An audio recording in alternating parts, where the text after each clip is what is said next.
out of apartment 5B.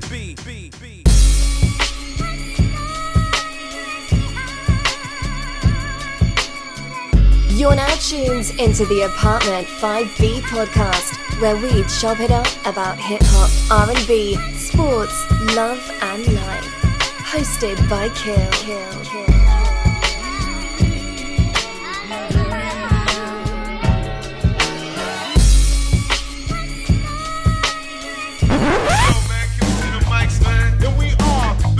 Grooving, your body moving, your record making, and the record breaking. Oh, yeah.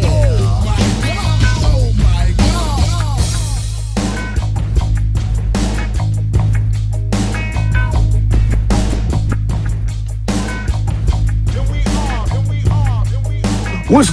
What's good? You are tuned to Apartment 5B podcast hosted by your man Kill. I got my squad with me in effect as always. I got my brother AG in the building. What's good, fam? Peace. What's up, bro? Man, everything good. Nothing to complain about. We got Sean with the ill sneaker collection out there representing the Q Borough. Yes, sir. Queens get the money. What's good? All right. Then we got my brother Spence out of Philadelphia. What's good, bro? What's good, man? Oh, man, everything good, man. Everything good. Just glad to be rocking with y'all again another week. So, you know what I mean? So, but y'all know me. Let's jump right into this. The other day I was thinking about alley-oops. You know what I mean? One of my young boys was asking me something about, like, who would I say was, like, the dopest alley-oop, like, John? First thing that came to mind was Gary Payton and Sean Kemp. You know what I mean? Just them Seattle oops all day. You know what I mean? That's the first thing that popped in my head. But it also had me thinking, what was the dopest alley-oops in hip-hop? So what I mean by that is an artist featuring another artist to put him on. You know what I mean? So that's what we're going to be looking at this week. What are the top 5 dopest alley-oops in hip-hop? A lot of us may have some of the same people. So we got some slept-on joints. We also going to talk about, like, was there ever any alley-oops in R&B? Like, I don't think so, but we're going to talk about that. And then prayerfully, if we get to it, if boys have it, we are going to talk about your top 5 or some of your favorite alley-oops from the league. So let me go ahead and throw the big joker out. You know what? I'm not, AG. I'm going to leave that to you, bro. Because I'm going to leave a big joker to you because that's your man. You know what I mean? So I'm going to leave that one for you. See, there's an alley-oop already. You know what I mean? I ain't going to take that. I'm actually going to throw you a curveball. Then I'll let you have it, though. I'm going to throw a curveball on this one. All right. I'll take it. Well, main sources, live at the barbecue.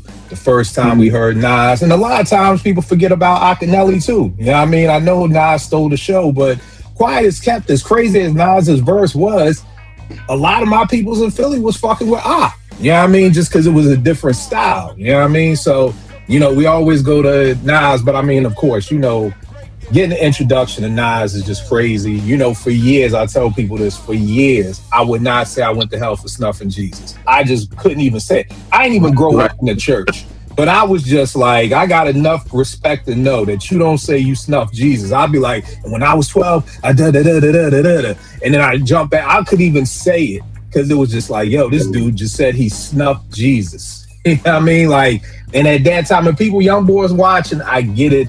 Nowadays, like, who cares? In 1991, that was some shit. And then when he came back with Back to the Grill, and he's like, he was waving automatic guns at nuns. I thought the boy was a devil worshiper. At this point, I'm like, you snuff Jesus, you waving guns at nuns. Like, yo, I don't know. This dude is nasty, but it's kind of wilding over here. And then again with Akineyle. A lot of people don't know about Ak, but this is one of my favorite albums. Where's this joint? Right here. That a lot of people don't talk about. Produced by Extra P, Vagina Donna. Yeah, I mean, a lot of bangers on here. You got the Ak, you got the Bomb, Dear Diary. A lot of people forget about the Loud Hangover he had off the Funk Flex joint with Sadat X. That was crazy back in the day. And then once you get into the mid 90s, late 90s, everybody knows Put It in Your Mouth. You know what I mean? So we just didn't get Nas. We also got Ak. And then one of my slept-on joints that a lot of people may not talk about is Gangstar's I'm the Man in 92 off Daily Operation, the first time we heard J. Rue the Damager. You know what I mean? And to me, I remember hearing the joint for the first time, and what was dope is, again, I don't know if this was the first time, but if it wasn't the first, it was one of the first where on a posse cut, the beat changed every time. So when you got the J-Rules that went into this jazz bass line, this doom doo doo doom doo doo doom doo, and then that nigga came in with "I'll tap your jaw," you never heard it before, and I was just like, yo, this dude is nasty. And of course, for people watching, J-Rule went on to become, he dropped the 5 mic classic for me at least, Sunrise in the East. After that, Rap for the Math. To me, it wasn't a 5 mic classic, but Rap for the Math was still dope nonetheless. Classic soundtrack songs like Invasion and Frustrated Nigga.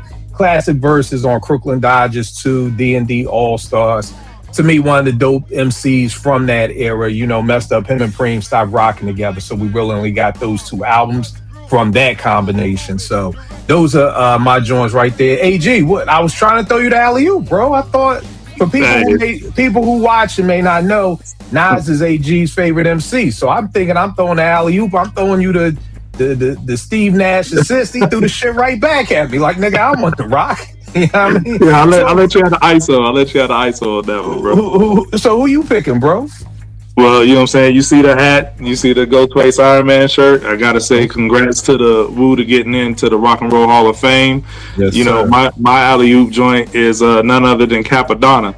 When you get put on and you get success, and a lot of your people ain't able to come on that ride with you, sometimes you got to pay it forward, because I've seen multiple interviews where Method Man, Inspector Deck, and You God all say that Capadonna is the one that taught them how to rap. You know what I'm saying? Okay. So when the Clan, he was supposed to be an original member, so when the Clan got put on the Loud, he was doing a bid, he was locked up. You know what I mean? So he, and You God was in and out of jail too. That's why he's only on 2 joints. But Capadonna wasn't able to take that ride with him on that first album. And then, once they blow up, he gets out, they give him that opportunity on Cuban Links to be on the biggest single from the record. And I will argue with anybody that he has the best verse on that. You know what I'm saying? On that record. You know what I'm saying? And that joint blew up, and we're kind of hearing that 95 for the first time. I'm like, yo, who is this guy? And then he's on Ice Water. He's like on a few joints on that album. So it's like, it piques your interest. And, but once they came out with the video for Ice Cream and he just ripped it down, it's like, okay, I thought that was a hell of an alley-oop. And then, that continued to go forward, just like you used the example of like everybody was checking for Nas after Live at the Barbecue, and then you get back at the grill again. By the time Ghostface Iron Man comes out, they give him another hell of an alley-oop with Winter Wars. Like, that's a top, I will argue with anybody, that's a top 10 hip-hop verse of all time. You know what I'm saying? Just the way he went off. And and he was on the cover, you know what I'm saying, and the Wally Factory with, Raekwon and Ghostface. So if you get top billing, you on the cover as a feature artist. Around this time in 96, we're saying like, yo, why isn't homie a member of the actual Clan? He should be an official member. And that continues to grow by the time you get to Forever, and he's on like mad tracks or whatever. So I just think that initial placement on Cuban Links on Ice Cream was a major alley-oop for Capadonna. It actually, that Winter Wars pushed him up to the front of the line, where he leapfrogged Deck in releasing his solo album. And that kind of hurt me a little bit, because Deck is my favorite out of the Clan. But, the demand for Capadonna was so high because he was just killing everything that he was on. You know what I mean? So the Wu, once he got out, they really set him up nice. You know what I mean? And then he eventually became an official member. So, that's my joint. Yeah, they set him up nice, not on the business side though, but they set him up with the alley-oop on the music side though. You know what I mean? Because they said that contract was kind of fucked up. You know what I mean? It's debatable. That's a deep rabbit hole to go down. Kappa said it. Kappa said it. So if the nigga who signed the contract says fucked up. To my understanding, he was pissed off about he was supposed to get a bonus in his contract if he went platinum or something. Like, he was supposed to get extra in the contract, but he shipped platinum, but the record didn't actually sell platinum. So it's like that bonus on the Wu's label didn't have to be honored because he didn't actually sell platinum. It just shipped platinum. So it was the discrepancy there. So and then I heard it was some joint about the advance too. Like nobody explained to him that, yo, this advance, you gotta get this shit back, my nigga. Like, this just ain't Right. Yeah, you know I mean, I think Ghost said it best on the documentary. He said they dealt a lot in homeboy business. Like, you got Riz and Divine really trying to be businessmen out here, and then you come up since little kids, you know, elementary age, like with the same group of people, and then you're trying to do actual paperwork business, and you think it's on some, like, you know, handshake, you know, homeboy deal type stuff. But you know, I won't speak too much on that because I wasn't there. I think it's two sides to the story, and it's the truth, you know. So I agree. Somebody was saying that the other day. We was, oh God, what was we talking about on the timeline? We was talking about something. You know what? It was I went down a whole bad rabbit hole, y'all. I talked about life, real life on the timeline. I should have never done that. That's the dumbest thing I ever did. I said something about Will and Jada. That brought out the Jada kisses, boy. That's what I call Jada Pinkett stands. I didn't know Jada Pinkett had stands. Yo, dead ass, the Jada kisses. That's wild. Jada kisses. They got, Jada Pinkett got fans. They was like, yo, all she did was get some side dick. I'm like, my nigga, she was fucking her son's friend. That's not just side dick. That's crazy dick right there. And then I'm like trying to explain to people, there's levels to cheat. Like, if I fuck some random joint, that's fucked up. If I'm fucking my coworker who my wife has met and they've hung out, that's even more fucked up. If I fuck my wife's sister, that's really fucked up. But if I fuck Naomi's friend, nigga, that's a whole nother level of hell you going to. And I feel like women was just like, oh, I mean, he was legal. Like, nah, nigga, stop. Because if Will was smashing one of Willow's friends, nigga, please. But we ain't gonna go down that. We ain't gonna go out. I got the Jada kisses off my timeline. I don't want them back. Sean, who you got for your first alley-oop, bro? So AG took away one of mine. I definitely have Yo, you gotta stop doing that. You gotta stop capping on these pods, bro. You know how I feel about Capadonna. You know what? You know what? Nah. Sean, this is what I'm gonna do. I'm gonna switch y'all. So you gonna go first this episode. There you go. You ain't gotta worry about AG stealing your shit no more, bro. All the time, you always do this. Now, I'm gonna pivot and go with Big Pun. Fat Joe giving Big Pun. We're talking about 95, Jealous One's Envy. What song was that? That was Watch Out, the Posse Cut. And he stood out. This is 95. This is 95 Pun. He stood out. And I was like, yo, who is this guy? Because we didn't hear from Pun maybe about another year or two after that Posse Cut. Because he was kind of like in the background helping Joe, fine tune his method of rhyming. And you could tell Joe's pen just got remarkable by the time you got Pun in that camp. And Pun was like really the main draw to that camp. They really got Terror Squad into the fold of being one of those premier groups. But Pun was special, man. And you don't get Pun without getting Fat Joe, taking that chance on Fat Joe. And the fact that he pulled another Puerto Rican and being able to come out there and just add on to the Bronx and add on to the culture, the hip hop, and the things that he was able to do lyrically, Pun was a monster.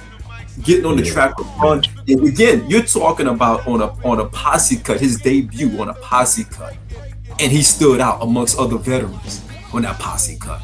You're talking about like that pseudo digging in the crates crew that was with Joe, and kind of that transition for Joe Jealous One's Envy, and for him to come on there with that bravado and that flow and just having that confidence as a fairly new artist on a major label at that time as well. I think it was Atlantic at that time.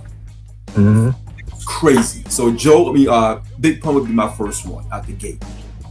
Tell me this, Sean. One of the things you said that Joe's pen got better fucking with Pun. Do you think Pun was writing for Joe? Because I've always heard rumors because we did a show once about like MCs that stepped their game up tremendously from one album to the next. Like, to me, Phife was mentioned on that show, Malik B from The Roots, Jim Jones got mentioned, Fat Joe got mentioned, and I was asking other MCs who were on the panel, like, how do you go from Flo Joe to Jealous One's Envy? Like, how do you get that much better? And I mean, they're explaining to me like, nah, like maybe you really putting in more work now. Like I heard with Phife, he didn't really take it serious the first album, but the second album. So I'm not no way saying an MC can't step their game up, but did you ever feel like, or have you ever heard any of those rumors that like Pun was like writing for Joe? It was like a combination. Like, not just writing, but more so reference tracks as well, and just being able to influence, saying, "I change that or take this or take that or whatever." Because when you got a camp, no different than Jay being around. Jay's pen was different when he was around like the Beans and the Freeways and the Young Guns. They may not be writing everything for him, but they could be giving him some ideas, saying, "Yo, this is a concept. Can you run with that concept?" And I think with Joe, Joe being as I think Joe's a solid artist, because even after Pun's death, Joe still put together some great albums, in my opinion. His production always been good, and he's always been doing his thing. But I think that you got someone like Pun in that camp around you in the studio, and he just making you like, I'm gonna change it. I can't go in on the track with this actual verse. I got to change these bars, because now the bar is being raised. No pun intended. Right. No pun intended on that pun intended. But with Pun being on that, I'm so far ahead of myself. I can start a whole new life. That's for AG. But nah, I do think I've heard stories about Pun being a ghostwriter for Joe. Joe dispute that, saying, "Nah, that's not true." Then he hit me with rhymes, of course. He hit me with some lyrics, of course. But I think it's more of the influence thing. When you got that camp around you, and you do decent everything. You did albums too, so when you got a certain group around you, you got ALX around you, you bouncing off ideas. It may open up a whole different path of thinking and how to better be able to curate and collaborate with someone else. Right. No doubt. Spence, who you got up for your first joint? The Blue Bap Avengers might come at me for this one. But, I got the Brat, like Crisscross the Bomb. Okay. Like, that John first came. That's a good pull. He was like, "Who is this?" I wouldn't have known it. It's a good pull. Yeah, you hear the Brat on this joint. She kind of killing that joint. Then she come out with the album Funkified, actually being the first solo female artist to go platinum. Got some notoriety. She was on Versus. He gave Versus to Mariah Carey. I think like 3 songs for Mariah Carey. She was on a Total remix with Lil Kim and Foxy, killing that joint. She got a joint with Missy, Sock It To Me. She had a nice little career. That's crazy. The Brat was, and she kind of get looked over, to be honest. She was on the Ladies Night joint with Angie, Lil Kim. Yeah. Dope artist. It's funny. I never knew that's where she started at, was with Crisscross. The first time I heard it was Funkified, so I didn't even know about the Bomb joint. The second album, Crisscross second album. Okay. I think sometimes, and I'm only speaking for me, I never really, here's the first thing, let me say this. I never listened to a Brat album, so I can't intelligently speak and say if it was dope or not. What I can say is I was hosting Strictly Hip Hop, and I'm around nothing but hip hop niggas. I'm sure if it was crazy, it would have got to me. Niggas would have been requesting shit on the radio or whatever. But I think the thing about the Brat is her verses. Like you said, Spence, like when she drops a 16, it's like, yo, short. I mean, on the Total, No One Else, the Bridge Is Over joint, she kills that. She annihilates that Missy Socket to me. Like that's the thing. Like her 16s are like crazy. The B-side joint with Biggie. Oh, the B-side, yep. Because that was on some mixtapes. Even though she had a remix, Give It To You. It was basically like the Biggie's One More Chance video in reverse. Had everybody in her video in there on it. All right, that's dope. Yeah. Nice little joint.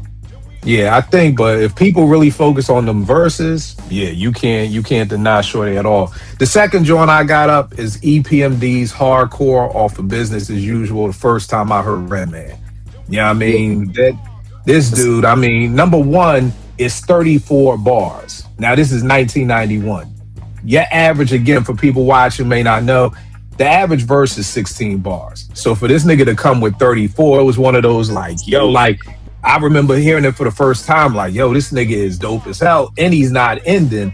I mean, so many dope joints. You Could Bet I Drop Heavy, so girls grab your Kotex. Jump off the gym while I jack my Johnson. I jam like Janet, chew MCs like Swanson. Like the stuff that he was saying, hold your breath while I walk, holding my jewels. Like just that whole joint was like, damn, like who's this? Like, and that's what I loved about these alley oops is that you left with like, damn, like who was that? Like, cause again, for people watching, there was no social media. We didn't get no heads up. You just brought an album and you just listening to it, and then all of a sudden you hearing somebody who you had never heard before. If I'm not mistaken, EPMD had K solo on Knick Knack Paddywhack off the second album. But again, we had never heard about a Redman or who Redman was or whatever. So that was crazy. The next one I'm gonna go with that I think is kind of slept on is the Jungle Brothers, the promo back in '88, the first time we heard Q-Tip. You know what I mean? Yeah, and he said, yo, it's Q-Tip from A Tribe Called Quest. You know, it's coming soon, a month after March, 2 before June. I remember being a shorty like, damn, I'm waiting for this April joint to drop. Like, you know what I mean? But it was just, you know, again, his voice, we all know Tip's voice has always stood out. He just has that voice. You know, even hearing the name A Tribe Called Quest, it's like, damn, that's an ill name. And we all know what Tip is going on to do. He's part of one of the GOAT groups ever. You know, 2 back-to-back classic albums with Low End and Midnight. Some say 3, even with People's Instinctives. I'm not mad at that. One of the dopest producers ever. I mean, you could do a Q-Tip like family tree, and you'd be shocked at how many, from putting Dilla on to helping Mobb Deep with the Infamous to just all this stuff that Tip has done. He's like really like the conduit on a lot of this 90s hip hop type thing. So definitely had to shout that one out. Sean, what you got up before AG goes? So he gonna have to go after you, Sean. What you got, bro? I got Anthony Cruz, AZ on Life's a Bitch. You know what I mean? One of the most recognizable verses of hip hop. Arguably one of the best verses of hip hop. Top 5, top 10, however you want to categorize it. Again, you're talking about one of the greatest albums of hip hop, Illmatic, and you hear him on that Life's a Bitch as the first verse, you know, visualizing. Come on. And I know that's AG, one of his favorite artists as well of all time. And just really just Nas putting AZ on, or just the collision of them coming together on an album like that, on a song like that, and just really setting the tone for AZ. Because if you think about Life's a Bitch and what it done for AZ, and again, AZ is who he is. I'm sure there could have been other avenues to get him to his legend regardless, but just that setting that tone on such a revered album, and just being able to do what he did on an album like that, and having arguably, probably, some people say that's the better verse. They say he has a better verse than Nas on Life's a Bitch. And Nas' verse is not slacking whatsoever on Life's a Bitch at all, right? So for AZ to come out the gate, never heard of him before then, unless you guys have. I don't remember anything of him. We heard some stories about some guy out there from Brooklyn that was getting down, but he didn't have anything. After that, I think that's when he got his record deal. After Life's a Bitch, I think that catapulted. He got the record deal. The album came a year later, and he's out of here. So, AZ, Anthony Cruz, Life's a Bitch, my second one. Yeah, I had AZ too, man. Because, like you said, yo, bro, I'm not even gonna hold you. I probably didn't hear Nas's verse on that joint for at least a week. You know what I mean? Because I just kept going back. I would just keep going back to the point that even when I heard it for the 5th time, I'd be like, all right, world is yours. Like, I ain't even like, that's how crazy that verse was. New flow, just everything. And off of Illmatic, just throw it out there as another joint. It's an alley-oop to me, because when Nas said, what's up with Cormega? Did you see him or y'all together? Yes. I remember me and all my people was like, damn, who Cormega? Like, there was this, and again, it's almost like an innocence of hip hop, where it's almost like, as fans, we was like, even just listening for names, like, yo, who is that? You know what I mean? Like, it's one of those. I always say that I feel like Mega was already given the rock just off of that. Like, if you take that one line out of One Love, truth be told, Mega's whole career could be different. You know what I mean? Just based off the fact that we always waiting like, yo, who's Cormega? Again, that's an ill ass name. What is Cormega? I remember like, yo, what? So that's a crazy alley-oop to somebody who ain't even on the song. Just mentioning somebody's name. That was the power of Nas, the power of hip hop at that time, that just an MC. And keep in mind, this is Nas's first album. So it's not even like we talking about Nas now. He mentioned somebody. We're just talking about somebody on their first album that, yes, he's been said the next Rakim, he's been given all these accolades, but to be able to come out on your first album and then just say a person's name, and for niggas to be like, oh, Cormega, oh, that's the nigga Nas was talking about on One Love. That's a lot. That's what I miss about hip hop. I miss those days, but yeah, dope pull with that one, sure. Real quick, to that point, this shows the strength of Nas as well, because even AZ's verse on Life's a Bitch, not many people can come behind that verse. Not many. Nah. That's so different than Deck. And the hook was monster too. What's that? Yeah. And the hook was a monster too. The hook is a monster as well. So not many people can come after something like that, right? If you think about with Deck, what he did on Triumph, not many can follow that, but Meth was able to follow that with charisma. Nas followed Life's a Bitch with charisma, and he hit the point. I woke up early on my born day. I'm 20 years old, but come on. You start off like that. You start in the second verse like that after what AZ was able to do in that first verse. We don't have it anymore. We don't. A lot of rappers, they hear that verse, they check out. I can't do nothing with that. I'm gonna just mail this one in. I'm gonna be like 50 on the joint that he had with Nas. I'm like, where's Jungle at? Panicking because he can't follow that verse. You know what I mean? Where's Jungle? I'm like, what are you talking about? So, but yeah, I'm gonna put that out there real quick. That nigga said he was copping a plea. Like, yo, what's up? Yeah, he couldn't get it through. Right? AG, who you got up next, bro? Real quick on Sean's pick with AZ. I mean, I think Nas brought to the track, he, brought a different energy. You know what I mean? Because AZ was rapping kind of hype, and then Nas just came through with that, laid back flow or whatever, and it brought a different energy. And the synergy of it was dope. In a full circle moment, AZ's the only feature on his last album, Light Years. But I just like how that all came together with Life's a Bitch, because I seen AZ say in an interview that they just like hung out a couple times, like he had came to Queens or whatever, and him and Nas hung out in the studio just on some regular stuff, and then they figured out they were A-alites, you know what I mean? And then Nas called him like, yo, I'm finishing up my album, I want you on it. And then AZ just kind of was like passive about it, like, okay, we'll see. And then he came through, laid the verse, and ended up making the last track recorded for the album. And I admire that, you know what I'm saying? Because when me and Sean started podding, it was like one of similar type thing, like, on Twitter, like, yo, we A-likes, you know what I'm saying? We should link up, do some pod stuff or whatever, you know what I'm saying? Just for the love of the game or whatever. You find somebody who, you know what I'm saying, rocks with stuff similar to you, you know what I mean? And AZ and Nas have been rocking for, 30 plus years, you know what I'm saying? So that's dope. But that was one of mine, and Sean took one of mine this time, so it's even now. But what Sean is unable to do when he said I took his, I'm gonna expound on it a little bit more. So one of the dopest plays in basketball is the double alley-oop. That's something you don't rarely see, you know what I mean? So somebody catch an oop and then throw it up to somebody else and then somebody dunk it, right? So I had AZ for one of mine, but it was a double alley-oop on the same song. I'm gonna throw you a curveball, and I got the producer on there. I think it was an alley-oop for LES, not only AZ but also for LES, because that's LES's first production credit. He grew up with Nas and QB, but everybody wants to talk about like the major producers on that album. You got Premier, you got Tip, you got Pete Rock, you got Large Pro, who were already staking their claim as legends in the game like that early. You know what I mean? But when they mention them, they also got to mention LES, because he was a part of that album as well. You know what I mean? And a lot of times people will leave his name out, but I mean, he's a part of that classic album, and Life's a Bitch is one of the best records. Like, granted, he was supposed to come to the studio and, loop up Juicy Fruit, which ended up, he forgot the record on the way to the studio. You know what I mean? And then, Big ended up using it for Juicy, but he had Yearning for Your Love and stuff, and then looped that up, and then the rest is history.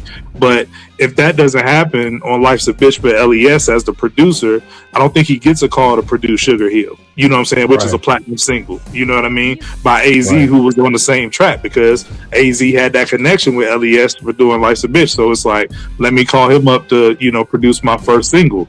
And then, some other big name artists ended up working with LES down the road. So it's just another example of like paying it forward with a oop, because, that's your homie from the projects. And, Nas threw him a oop, to put him on the album that had the big name producers on there, but he wanted, his mans from around the way on there too. Nah, it's a dope pull for LES. Most def dope pull. Spence, who you got up next, bro? I I got OC. Dope one. Fudge. Yeah. Came out there, I was like, who is this dude right here? Then next thing you know, he come out a couple years later, come out with Word Life, basically under Searchlight's managed Searchlight company with Nas. Put out a very dope album, Time's Up, was crazy single, dope single. Actually then came out with the next one, Jewels, which was dope too. And he disappeared for a little bit, had a couple other albums, but then he actually came back with a joint with Apollo Brown called Trophies, which is a really dope album too. And then he got another dope joint with I don't know if y'all heard a boy named Apathy. Like boy, super nice. They got a dope collab album that came out years later too. Yeah. That's a dope pull. I had OC too. Two back-to-back classics with work for me at least with Word Life and Jewels. O has been on the show before. You know what I mean? He said he prefers Jewels over Word Life. You know what I mean? Classic verses on Crooklyn Dodgers too. Day One, countless DITC joints. And then like you said, Spence, to me, one of the GOAT singles ever. I mean, Time's Up. Like the first time I remember hearing that, it was just like, yo, you know, you like the minerals and vitamins, like, you know what I mean? The irons and the niacin, fuck crew that I offend. Like you talk about there was something special about the 90s when you just set a song off. Like the niggas could grab you in the first 2 to 3 verses, bars of just stuff. So yeah, definitely a dope pull with a Fudge. Even though Freddie Fox on the second album, they had like 2 joints together. When the G, Yep. Yo, that's dope, man. That's dope. Yeah. For people watching, if you ain't heard Jewels or Word Life, that's the dope place to start with. Like I said, one of the dopest slept on MCs in the game. Next joint I got up, this is kind of debatable. I can't remember which one came first, but I got Crew Love by Jay-Z off the Belly soundtrack, introducing us to Beanie Sigel, man. The first time I heard that joint, they sent the promo to 889. We listened to it in the studio when Beans comes on talking that Monopoly shit. You know what I mean? Come on, man. I open up the whole strip like Monopoly and dare one of y'all to land on my property. Then you get some of my community chest. Bow to your chest. You niggas can't pass go because it costs to pass. Y'all niggas broke like Baltic Ave type of land on sale. Can't pay y'all bell. Like we was just sitting there like, God damn. You know what I mean? That's why Jay ain't rap on the track. He just like, let me get the hook. Right. Because the beat is crazy. Bleak. I've always been a fan of Bleak. I know a lot of niggas be like Bleak corny. I thought Bleak was dope. Yes. I thought he was Bleak cool. Was dope. Bleak was dope. I think they never matched him with the right production, even on the Hard Knock. Oh, y'all must have some shit going. I already see y'all got some shit going between y'all. Nah, Sean always ridicules me because I say Bleak is like, no, Bleak has some joints, man. Like handed down on Jay's out. I was just about to say, like, if that was his song at that time, like, and that was the single for the album. But so after Bleak do it and then hearing Beans, it was like, whoever this boy is nasty. Then for a slept on joint, I got Hostile with Eric Sermon, introducing us to Keith Murray. You know what I mean? When Keith Murray coming from the north, south, east, and Nash, Ramen Death, Make the World Gotta Take a Deep Breath. Like it was like, and then the video he had the razor under his tongue, and then ending it, damage to your medulla cerebrum and cerebellum. You got a crew, you better tell them. That used to be one of my little catchphrases. You got a crew, you better tell them. Like, and after that, then to hear that, and then the next thing to hear was the most beautifulest thing. Man, that song owned the airwaves for years. So. That's my 2 joints, Crew Love and Hostile. AG, my bad, Sean, what you got up next? I want to go with Lil Kim. Biggie putting Lil Kim on. Play example. Right. The first time we heard Kim. I used to pack gas, seeing Cadillacs. Now, man, when she first came out, I was like, yo, who is this? Who is this little chick in the middle of these guys? What's going on? You know what I mean? Right. And she was the female version of Big. And her pig game was because of his pig. This is how talented and how dope Big really was, because he was pinning for an entire group. And he Sean, please say that again for niggas, because niggas may not know. They don't realize this dude, he was pinning for an entire group. He was a ghostwriter for all the Junior Mafia, including Kim. He had to take several personas to write for every one of their characters in their persona. That's how dope Big. He was ahead of his. This is 95.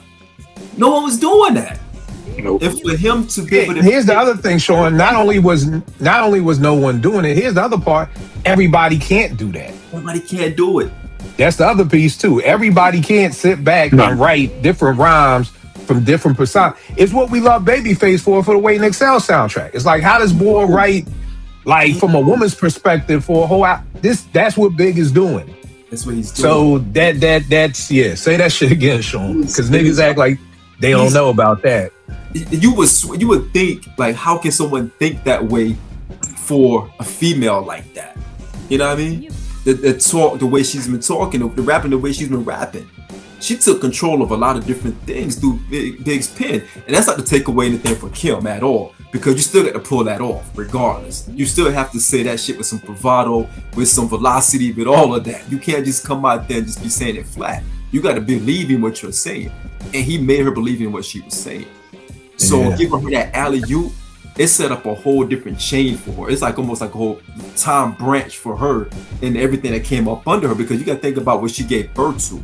You look at that Kim tree, that Kim tree is pretty stellar, but that tree also came from Big. You know what I mean? Big is like the true root to that tree. You know, just a branch off of that. But her branch give a lot of other branches, and those branches give other branches. You don't get Sexy Red. You don't get Meg. You don't get. I don't even think you get Nicki. Nah. You know what I mean? We're talking about some of the biggest female artists that we are talking. Even some guys. You know what I mean? Come from that branch. Yep. So my third one would have to be Kim. No doubt. Spence, I'm gonna come to you. Then AG, I'm gonna get to you. Spence, what you got up next, bro? Smith and Wesson, when they was on Black Moon albums, Black Smith and Wesson and You're the Man. Yes, sir. I was like, yeah, John. When I heard that, John, I was like, damn, they got a dope little crew. I didn't know what to expect when they came out. So when they came out with that first album, I was like, oh shit, I might like this John better than Black Moon album. Yeah. Even had a dope career, had some up and downs when they changed the name. It wasn't feeling right. They got with Pete Rock, put a couple joints out. But I feel like they lasted the test of time and just constantly putting out stuff. And I think sometimes it's funny how some artists with a certain sound, people only want to hear that sound from them, with other artists, when they're allowed to grow. And I think at certain times with Smith & Wesson, everybody constantly wanted to hear that sound from that first album. And I think even with the album that came out last year, it wasn't the sound of the first album, but it was still a very dope album. Yeah. I had that too, man. When I heard Tech say I keep a Black Smith & Wesson in my polo jacket, all a nigga gotta do is mention polo to me, and I'm all ears, especially in the 90s. That was that easy, like, and it was just like, and again, I echo everything that you say, Spence. I will say this, and I want to see what y'all think about this. There was a time when you would argue things with people that seem asinine now, but at the time, it was a legit argument. I'll give you an example. Shout out to my man White from Jersey. Me and White will be commuting into DC together, and we will be going back and forth about who was better, Tracy McGrady or Kobe Bryant. Now, you say that shit now, and it's like, come on, nigga. Really, Kill? But at a time, that was a legit conversation. Another person, Deron Williams or CP3, who's better? That was a legitimate conversation at a time. And again, you go on to see CP3, like, it's almost like they just, I was watching this joint. I was looking at these Acuras. I want to try to get a TLX and a A-Spec and then a Type S, and they were racing each other. Type S got like 350 horses. The A-Spec joint got like 270. They racing each other. At first it's close, and then out of nowhere that Type S just leaves it behind. Like, it's like we was there for a minute, but we left you behind. There was a legitimate conversation in 95, like, yo, who's doper, Smith & Wesson or Mobb Deep? Like, that was a legit conversation in 1995. Now, in 2026, it sounds asinine. Prodigy is one of the greatest MCs, blah, blah, blah. But at that time, it was that. So, Spence, do you think, because I feel what you're saying. I just think that at a time, I didn't realize, and this is no disrespect to Smith & Wesson, I love The Shining. It's one of my favorite albums ever. I think it's the dopest winter hip-hop album you can play. Once it's time to put on a thick bubble, I'm putting The Shining on. But when I look at Prodigy's rhymes, now going back looking at Tech and Steel's rhyme, it's like night and day. Oh, yeah. So I also wonder if it's not just us wanting to hear them over the same type of beats, but was it that their rhymes just really never, they rhyme almost the same way they rhymed 30 years ago. But I think Smith & Wesson actually, if you listen to some of their albums or some of their songs, they show growth in their lyrics. They talk about what they've been doing in their life, whether it's their family and stuff like that. And I think sometimes artists, like for instance, you think about MOP. Right. You don't want to hear certain stuff from MOP. Right. Like for some reason, certain artists get trapped in that thing where other artists are allowed to grow and do other stuff. And I think with Smith & Wesson, people wasn't giving them that chance. Even Vague, he actually did like a review where he reviewed all the albums. And you like, damn, they actually got a pretty decent thorough catalog. But like I said again, I think people wanted to hear that beat minus sound. And every time they came out, oh, this ain't the beat minus. Oh, this ain't the beat minus. Even when they got with Pete Rock, oh, this ain't. Or they got with Ninth, oh, this ain't. But they got some alright stuff on it though. Yeah. I think for me, even the Monumental album, I was really expecting. To me, that ain't even some of Pete's dopest beats. Like, to me, Pete let me down on that album versus Smith & Wesson let me down. Like, and there's some bangers on there. Who's Hard? That shit is crazy with Styles P and Ruck. But I'm just also one, like, because you're right. I've listened to every Smith & Wesson album, but I just think for me at least, like, it's almost, and again, I don't want anybody to take this as disrespect. It's like, after a while, Run DMC lyrics was just not doing it for us no more. Right. You know what I mean? Like, it just got to a point where it was like, yeah, and y'all could be talking about grown up shit and taking your kids to school and growing up, but if you still rhyme the same way you did in 1984, I mean, and this is just for me, maybe other people don't feel that way, but I just felt like, because the Boot Camp Clique is my favorite crew, like above the Woo. I'm one of the very few people who that is my favorite crew. I love the Boot Camp Clique. In fact, I was just watching some shit today. I didn't even notice. Did y'all know that Still is the one who started the Boot Camp? Yeah. I didn't know that for years. I thought Black Moon and Buckshot was the ones who started it. And Buckshot was like, nah, Still had the Boot Camp Clique. They brought us into the Boot Camp Clique. I was like, oh shit. Yes, you know what I mean? Yeah, and I love this shit. I love finding out stuff that I ain't known for the past 30 years. I was like, oh, that's dope as hell. But I'm just wondering, I know for me, I don't know what it was about Tech and Still, because it's not the beats. It's just like, because there's some bangers on the new album. I think with Tech and Still, for me, it's kind of like Jill Scott. And I'm from Philly. And Spence, you may take away my Philly card for this. I feel like Jill Scott got one classic album, the debut. She has a lot of great songs. So if she's had 5 more albums, there may be 5 to 6 songs on those albums I really fuck with. And I could make an ill Best of Jill Scott mixtape off of 5 to 6 albums. But to me, Jill's never had another 5 mic classic album after that first one. And that's how I feel about Smith & Wesson.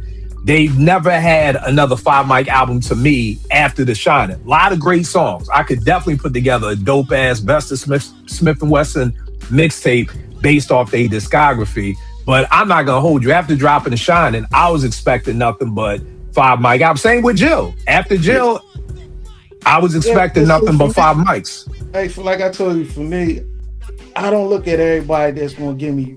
I'm never the guy to say this boy got 17 classic albums. A classic album is a special thing for me. So I don't think every time somebody come out, they're gonna give you a classic. Like, I don't believe that. Right. And see, for me, it's kind of like hoops. I'm looking at your talent. Like, the worst thing a coach hates is an inconsistent player. That there's not going to be another type of player that's going to piss off a coach. I need to know you are all-star player. You have the talent to go out here every night and drop third. This is why we have the scoring, the person who leads the league in scoring and assists. It's like, I know that LeBron can go out and give me 30 every night. This is because he has the talent. I can agree with not everybody can give you a classic album. The same way everybody can't drop 30 every night, which is why you can see people scoring averages like, okay, this boy only average 18 or this boy only average this. So for me, Jill Scott has the talent. She has the pen. She has the voice. She had the production backup. If you have those three things, to me, you should be able to create a classic album. Like, and again, not everybody has that talent. More things gets into that too. I think more things comes with that too. Not just you can have the talent, this, that, and the other. You got to be in the right mind space. You got to have the right people. Yeah, you're right. You got to have get the yes men out the way. Somebody got to tell you if this is no, this ain't it. Like I agree. There's so many things that plays a part into giving you that classic album. So that's why I feel like every time it's not going to happen. Like, right. I mean, and see, for me, it's the same way with sports. Who you got to get out your crew? Them yes men. Yeah. You got to get you got to build the right team around you. Like Iverson, like I know niggas was trying to draw straws like, okay, he in Denver. Who gonna tell him he need to come off the bench and he can't start no more? Like, I don't want to tell him because he paid my rent and he paid my mama rent and he paid my sister college. I ain't telling that nigga. You tell that nigga. And now you got Iverson getting traded all over the place. So I agree with you 100%. I just base it off the talent. That if you are this dope, I agree 100% with you. Michael Jackson, he didn't give you a classic every time. And you know that's what I'm saying. Like, you can be the best in the world, but if everything don't come together in that room, it's not going to happen. You're right. I don't really trip off of that. Like, classic is a special thing. Like, we can't be like, I agree. All the songs sound good. That means that doesn't mean it's a classic. It's a good album. Right. And like I said, I think for me it's just like, I think because I've seen this shit. I've seen EPMD drop 4 damn near classic albums back to back to back to back. I've seen Outkast do it. I saw Run DMC do it for 3 albums. I've seen people with the talent be able to do it. Now, I will give you this. I don't think all of them is classics though. Like, for me, like I said, I don't think every joint. Right. And I agree with you. I don't think every EPMD joint is a classic. I think 3 of the 4 are classics. And I know some people say all 4. I know some people say 2 or whatever like that. But I think for me, it's just like I said, and I agree with you. You got to have your all these things to come together. But for me, I just base it off of the talent. Like, if you're a top 3 pick, we are not expecting nothing but great shit from you. Well, back in the 90s, we did. Okay. So again, it's like, and to me, like, guess what? There's a gift and curse with everything in life. Is it fucked up that we expect LeBron to go out and drop 30 a night? Yes. You want to be the GOAT? That's what the fuck you got to do. You know what I mean? So it really comes down to like, and I get it. James Harden, obviously he don't want to be the GOAT. He don't give a fuck. He don't care about no playoffs. He don't give a fuck. Okay. I was watching something today. They was like 75 playoff games, and this nigga in Harden watching the TV cracking up. I don't think he gives a fuck about his legacy, winning a chip, or none of that. That nigga is about his money and strippers. You know what I mean? So, but for me, if you want to be known as the best, like, you gotta do that. Like, and again, I agree with you 100%. It's not easy. It's not. The same way making the NBA is not easy. Like, none of the thorough shit in life that these people we look up to is easy. Being a billionaire, it ain't easy. Being a millionaire ain't easy. Like being Dr. Dre. So to me, it's just like, and I agree, you gotta have the right people around you. And I think just for a lot of times, people didn't have the right people around you. When we talk about a lot of artists who may not have had a classic album, like I said, Jill has the pen, she has the voice, she had the producers. That's usually it. Usually the problem that we see with artists is like, the beats wasn't good enough. So we got, and then like somebody like AZ, I feel like he's been looking for the right producer for fucking 20 years. You know what I mean? But when you have those 3 things, it's hard for me. But I don't want to belabor it. Veg, what's going on, bro? You muted, bro. What's up, fellas? Oh man, same stuff every day. Oh man, everything good. We're talking about Smith & Wesson, but what's one of your joints? What's one of your alley-oop joints? All right, I'm gonna go with Eminem, the 50 Cent. mainly because 50 was blackballed, right? Like he got dropped from Columbia, Sony, and then nobody was really touching him. But then he started dropping the mixtapes, and he had the streets hot. But it wasn't getting him a deal until I think somebody played one of the mixtapes for Eminem, and he really got into the whole G Unit shit. And it was one of those things where like the record label or the record industry bullshit is happening to another artist, but there's somebody who is like the anomaly, like I'm gonna put them on. Y'all, whatever y'all coming together to do, you can't affect what me and Dre and what we're doing over here. We gonna put them out. And that was like a crazy assist, because obviously, you know, you listen to Power of a Dollar, you know, there's a lot of potential for 50, right? And then the mixtapes was like, damn, this nigga's hot off of just, you know, these mixtapes. But, you know, as he's told the story, he's been blackballed, and Eminem just kind of, he not only was able to give him an alley-oop in regards to giving him a record deal, but he also exposed him to a wider fan base. So once in the club hit, 50 was hotter than he would have been if that Power of the Dollar shit would have dropped, because now he was exposed to way, you know, Eminem's fans and some of the Midwest motherfuckers. But at the end of the day, everybody liked it. You know what I'm saying? So it was kind of like it's probably one of the best alley-oops ever, and it works for it worked for Griselda in the sense that it exposed them to a greater audience, even though they didn't really make magic together as a part of that label. But just that look for people who, you know, like we're always checking for, you know, oh, who's that coming up and blah, blah, blah. But there's some people listening to hip hop, they don't even know how to check. So, I always looked at that Eminem joint as like, almost like a what if, like, damn, what if 50 never really got that look? Like, mixtapes and he's out. So, yeah, that was one of mine. Yo, question vague. He was blackballed because the How to Rob joint? Like, yeah, it was. Well, you let him tell it. It's even deeper than that. Energy he brought around. Yeah, it was. All that. Yeah, it's like the Tupac and Biggie shit was kind of like again, and then also Supreme from Supreme. Cool with Puff, cool with Jay, you know, and they like muscled some of these labels into it, and but again, like Eminem's like, I like him, right? And Dre like, what they gonna do to me? So, right.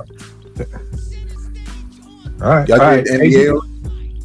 No. We saving NBA to the end. We gonna say that to the end. AJ, who you got up next, bro? We've already, for female MCs, we had the Brat named and the Lil Kim named, and I'm gonna go with Foxy. Foxy's early career, man, mostly everybody associates it with either, you know, Nas and the Firm or Jay-Z, but her alley-oop actually came from LL on a Posse cut. In 95, I Shot Your remix, which not for nothing happens to be my favorite hip hop beat of all time. Love that beat. Okay. Every time that beat comes on, I make the scrunch face like I'm hearing it for the first time, man. Trackmasters killed that. AJ, I was just about to say, shout to the Trackmasters, because as much hell as I give them for just looping, the Trackmasters got beats. Like, I always tell niggas, don't get it fucked up. I got a whole mixtape I did of Trackmasters boom bap shit. So, yeah, shout out to Tone and Poke for that joint. That joint was crazy.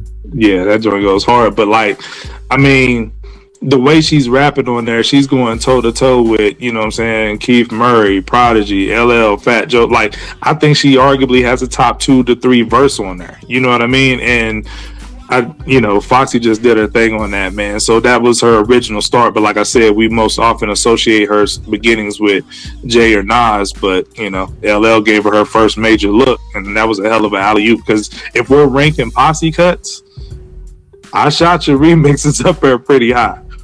Yeah. Definitely a dope joint. And I always say the first time they sent it to 889, the first time we heard it, we all thought it was Shaheem. We ain't know it was no girl.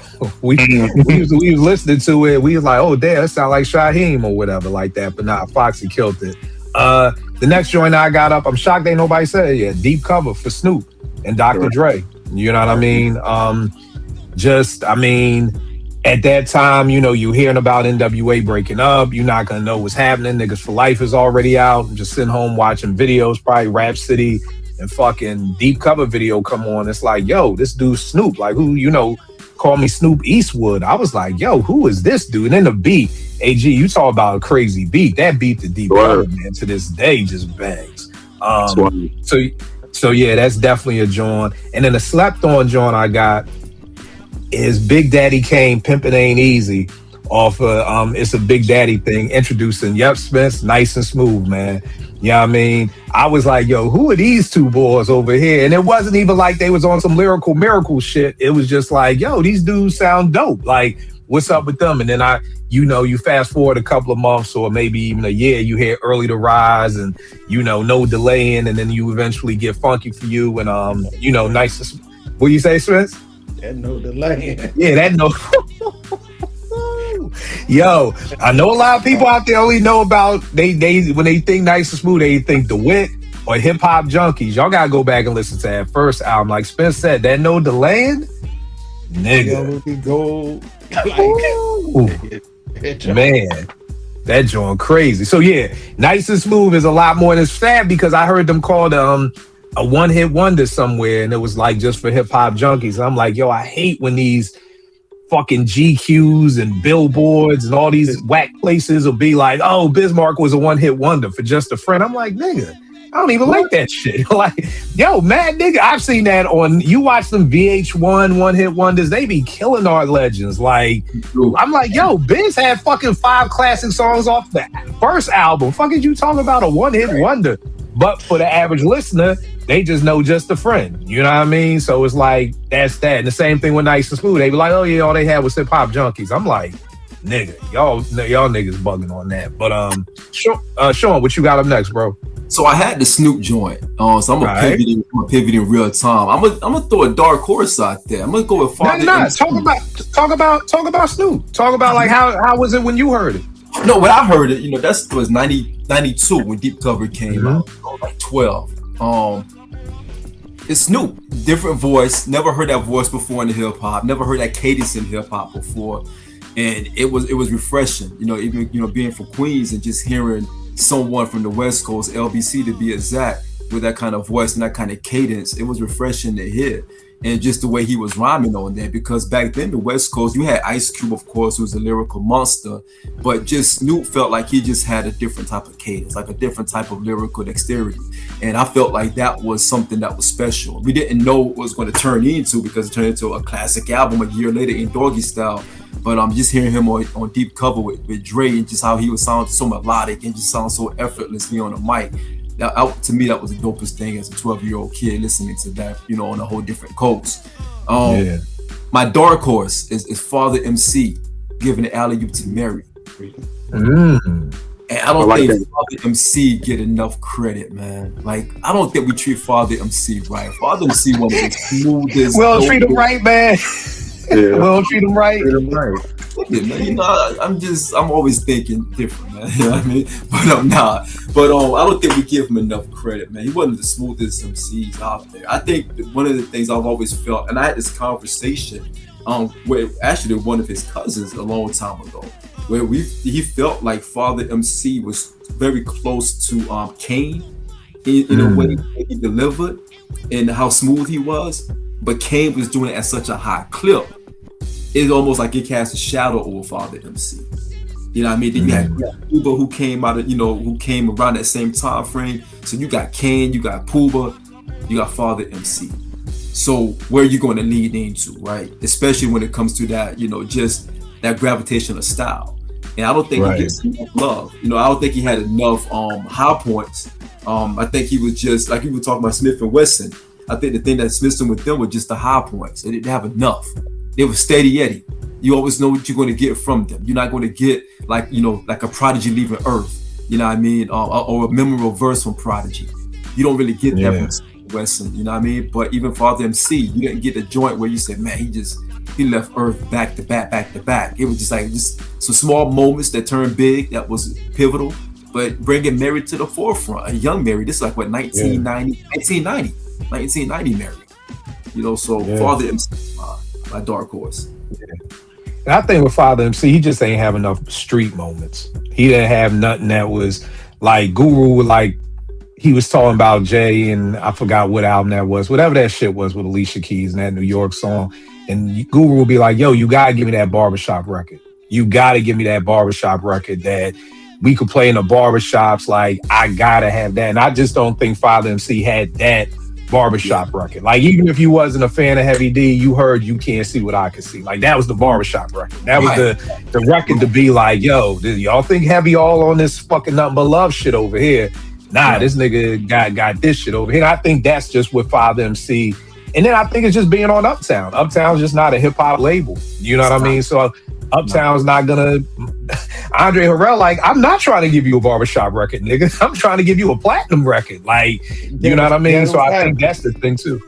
Yeah, there you go. You know what I mean? Andre Harrell, like, like, that's why I felt Andre was like, yeah, you can take this nigga Big with you, Puff. I know I fired you. We're gonna give you Big back, because I really don't want the nigga. Like, because that wasn't Uptown's lane. So it would have been dope to see if Father MC could have done something, you know, if he got another thing. But I also think by that time, the Kane's whole ladies man persona was played out too. You know what I mean? So it's almost that shit too. It's almost like Father MC, like, you the lover, man. It's like, yeah, nigga, you... Because I was telling you on Cold Chillin', my man Ben Burleson's book on Cold Chillin', that's what they signed the GZA for. When Cold Chillin' lost Kane, they got the GZA on some old dark skin, high top fade bet. We gonna make you the ladies, man. You the new Big Daddy Kane for us. And that lady shit was played out. That's why you get that Genius Come Do Me shit, was because, you know, they was trying to make a Daddy Kane. It's real. You know, but yeah, that's that. AG, what you got up next, bro? This alley-oop comes courtesy of an entire album.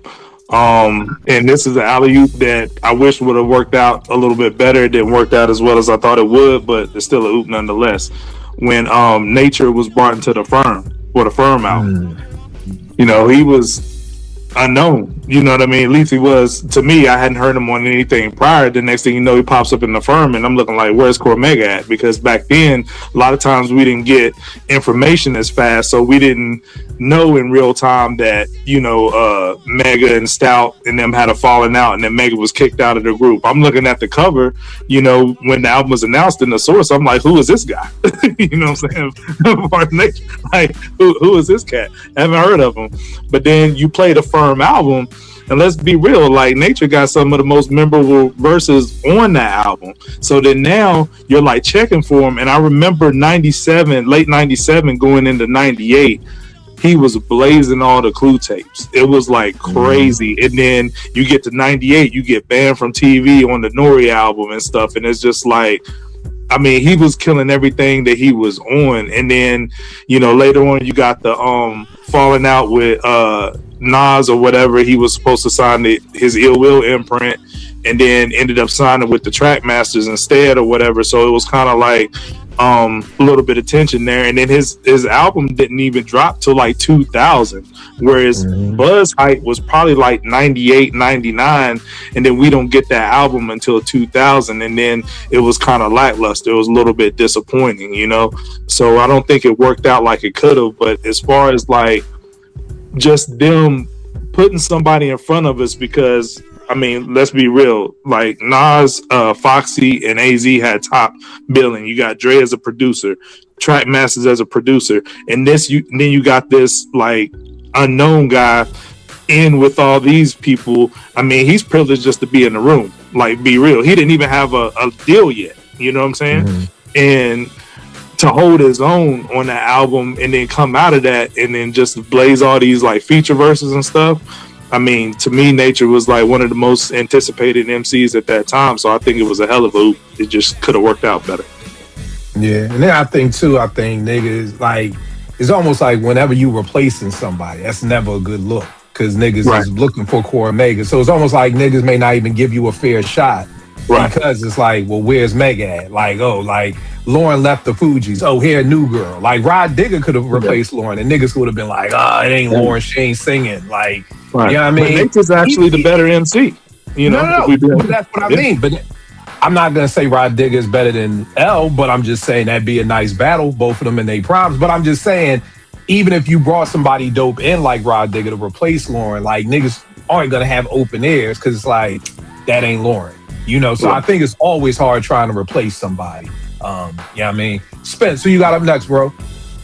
Freeway on the Dynasty 1-900 Hustler. He's super dope. I was like, yo, who is this dude? He killed that joint. People was going crazy for it. And I ain't gonna hold you. When the album first came out, I really wasn't on it like that first because I couldn't. The voice, and the style was so unorthodox. So it took me a while to even like get with that joint. I'm arguing with people back and forth in the barbershop. So I actually gave it another good listen. Then I kind of started getting into them, and you know, like I said, the rest is history. Pushed this dude even through the ups and downs. Had a pretty dope career where he's able to mess with underground cats, mess with cats that's on the West Coast, South. You know, everybody love Free. Right.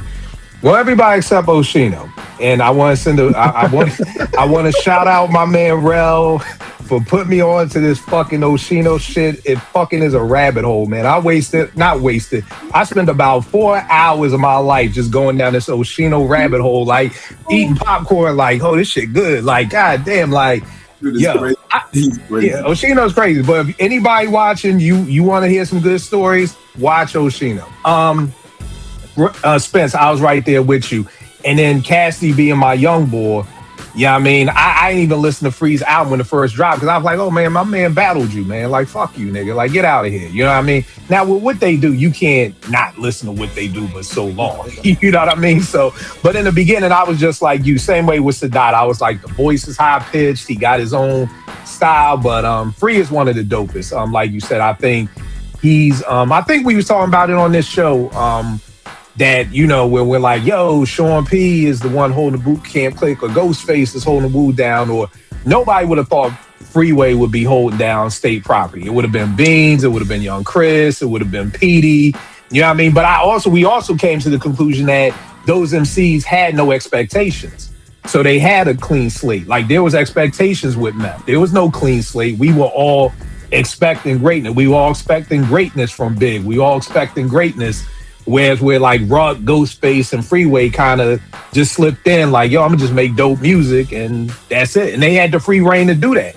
Meth probably didn't have the free reign to be able to make the same kind of music that Ghost wanted to make or Capadonna wanted to make because Def Jam is in his ear. But yeah, Free is definitely to me one of the he's and the fact it just goes to show you when you can have one smash song, niggas gonna be playing what they do until Jesus comes. Like, probably do that joint like 8 times a month. Right. I mean, yo, anytime somebody come through Philly, it's like get Meek for Dreams and Nightmares, get Freeway for what they do. Like, this dude is at the Sixers Stadium at least once a month performing what they do somewhere. You know what I mean? So it's just the power when you have that one song, you know, and it's crazy. My man was like, yo, you know, Free had got a bigger song than Beans got. And I'm like, damn, you right. I mean, I think Beans is the better MC, but what they do is what they do. You know what I mean? And then maybe second up is what? Rock the Mic, which is still Freeway too. Which is still free too. So now I'm with you 100% on that. Babe, who you got up next, bro? Yeah. It's crazy, bro. I'm telling you, when you don't have expectations, like if you have siblings and you got one sibling who's just super smart, it's like, oh, you gonna get scholarship. The one fuck up sibling, like these niggas could do. This nigga could just graduate high school and niggas act like this nigga just fucking like fucking solved cancer or something, like cured cancer, like because it's like there's no expectations for you. Like when people don't have no it spins back to what we were saying about the NBA, the draft. Like Manu Ginobili, he's a second rounders. There ain't no expectation, you know, and it's almost like a surprise. It's like hearing Sean P was like, oh shit, it's like a dope surprise. Or hearing Freeway, like, oh shit, Free got some shit. It's dope to see Manu and Tony Park niggas in the second round. I forgot Katino Mobley went in the second round. And Cat used to be putting up buckets out there, you know? So it's just so when you a lottery pick, nigga, the microscope is on your back. And all the stuff that he's, you know, been through. Man. Yeah, man. Yeah. God put his hands on him too. Yeah. keep his faith strong and keep him through everything too. Yeah, losing 2 kids, bro. I don't know. I don't. That's yeah. Nothing but prayer for that. Veg, what you got, bro? Yeah, shout out to Freeway real quick. I just want to add on, like, to have that tragedy happen, and he still has a lot of positive energy. I remember when he dropped like a mixtape. It was like, I think it was like Uncle Sam on the cover or something like that. I can't remember the name of it, but I reviewed it on a podcast, and you know, the nigga went on Twitter and just thanked me like crazy. And you know, it's not like Stimulus package where he kind of had a buzz. I just thought, like, you know, you need more people like him that do what he does, and he obviously loved hip hop, has been through a lot, so that's why he's getting these kind of flowers, man. Like, because he deserves it. So yeah. So I'm gonna go old school, Digital Underground, alley-oop to Tupac. Yes, sir. Digital Underground was the shit back in the 90s, and I just remember seeing the video for Same Song, and like the minute Tupac came on the screen, the shit was like, he was just infectious, right? He had the flow, he had the personality, he had the African garb on. Like, I was just glued, like, damn, he's in the group? Because I had never seen him before. Right. You know what I'm saying? And just that introduction alone, and obviously he took the torch and ran with it, was great, because, you know, Digital Underground, who don't get mentioned enough as far as groups, like, you know, they had some shit. Yeah. But they had, you know, they had attention back then, and to bring somebody on who was like hype man / dancer and let him get a verse on a soundtrack song, and everybody remembers it now, like, oh, that's when I first saw Tupac. I think that was just a great alley-oop for him, especially given the fact that his content is so different from Digital Underground. Right. When we first got it. So I always think that was dope, like, because it almost, when you think back on it, it almost seems like that wouldn't happen, like Digital Underground and Tupac, like, really? But yeah, so. But it kind of prepped you for, like, I get around that side of Pac, you know, versus the other side of Pac that did Trapped and all that, you know. So right. The funny thing is, Ray, man, I just miss those days, man. I just miss those days where you don't know nothing about Same Song. You just watching Rap City, and it comes on. You see parts of the movie in the background, so you got to put 2 and 2 together. Oh, this must be for a movie. And then, like you said, you just enjoying the song, and then Pac start rhyming. It's like, I miss those surprise moments like that. Like, they just come out of nowhere. Like, you ain't reading the source, like, yo, Digital Underground about to drop a new video. Nah, you just, after school, you just watching Rap City, and you just see some shit. You just seeing some shit, man. I miss that, man. I miss that. Last joint I got up, Get Out by Outkast, Southern Playalistic, introducing us to CeeLo.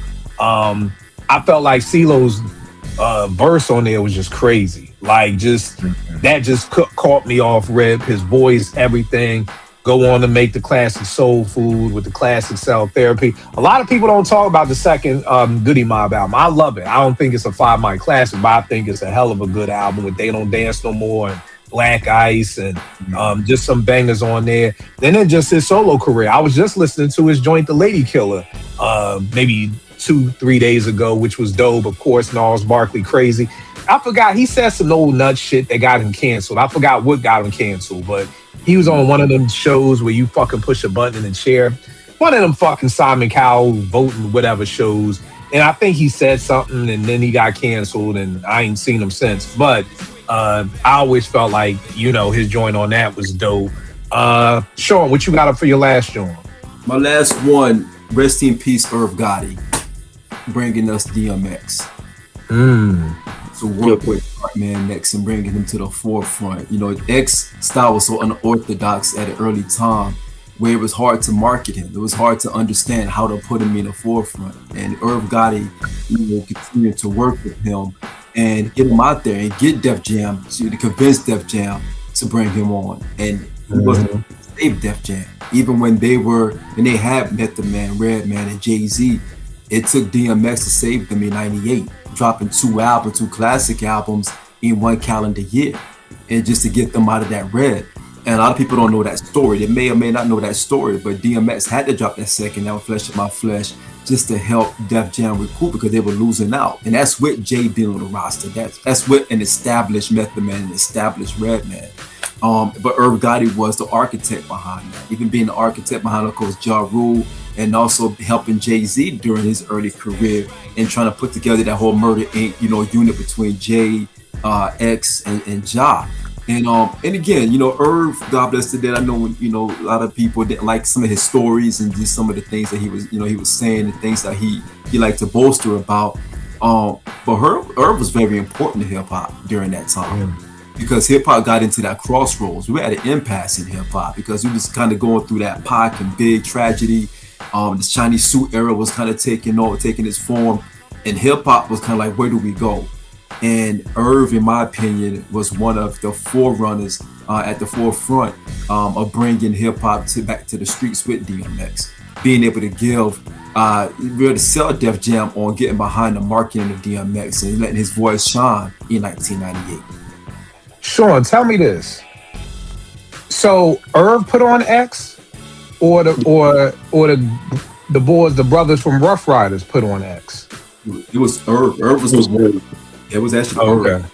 Okay. Rough Riders came around. Did Irv discover X, and then that's how he? Because I'm listening to you talking, I'm like, but DMX was on Rough Riders. Yes. I think Irv took Lil Combs to the studio.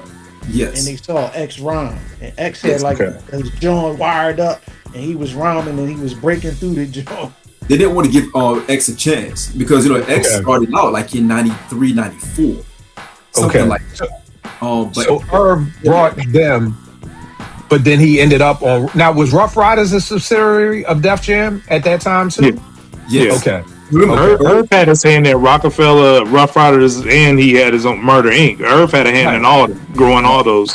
He was Def Jam A&R. He was the Def Jam A&R. Right. He was like in charge of talent. Okay. He was. I see what you're saying. He was the talent guy for them. So when he got them to agree with him on X, and X got out of here, that's when he started getting more clout. He was able to get Murder Inc. after that. He was able to get Murder Inc. able because of what he was doing with the X. All right, no doubt. I was just asking. Most people know I wasn't the biggest DMX fan at the time. I'm late to the party. So in my mind, I always thought like Y and Dean from Rough Riders already had X, and they brought him to Def Jam. So I didn't even know the Irv Gotti story. So good looking for it. They were always there. I mean, it was a Yonkers thing. They were always there, but Irv is credited as making it happen. Right, making it really happen. Right. Yeah. It's crazy. I was seeing something on IG the other day with Irv talking. I totally forgot he passed away, man. It's crazy how like you see things like that, and that's exactly what Irv was talking about. He was talking about how like, X was the biggest person. Now Jay started to spend a little more time up on the Rough Riders floor. Now Jay starting to ask about Swiss Beats and stuff like that. But and he was even saying in the video like Jay gonna be mad, but the truth is the truth. Like, you know what I mean? But AG, who you got for your last going? I'm gonna go with Cannabis. The thing is, his first appearance was on Lost Boys Music Gets Me High remake. Yep. But I'm gonna actually credit LL with his major oop because his next appearance was on 4-3-2-1 because I think that came before Beast from the East. But LL put LL is crazy, man. LL putting Cannabis on. You remember where Kobe, I think Dwight Howard was on another team at the time. Kobe was looking at him over across the bench and saying, "Yo, you soft." Like, he was telling him he was soft or whatever. But I imagine this alley-oop being like one trip down the floor. If Dwight and Kobe was playing on the same team, he throw Dwight Howard the oop. Then the next time down the floor, he telling him he's soft or whatever. You know what I'm saying? Because he gave Cannabis the opportunity to be on the record. The story, they had a disagreement, then it turns into one of the biggest battles we've had in history because LL felt a certain kind of way about homie just asking about a tattoo on his arm. Right. LL wild though. LL ready for the smoke at any time, man. But that was a gift and a curse to Cannabis's career because he couldn't have a bigger look at the time than going into a battle toe to toe with LL and coming off that feature. But at the same time, I think, you know, with everything he was blazing on the other features, it made the expectations too lofty. And then when his solo album came out, it didn't even come close to living up to the expectations. But I'm going to credit LL with giving him the oop on giving him that major look and even engaging in a battle with him, because even though he came off as like, yo, I look at you like, you know what I'm saying, beneath me, he still, you know, engaged in the battle with him, because, you know, that's who LL is.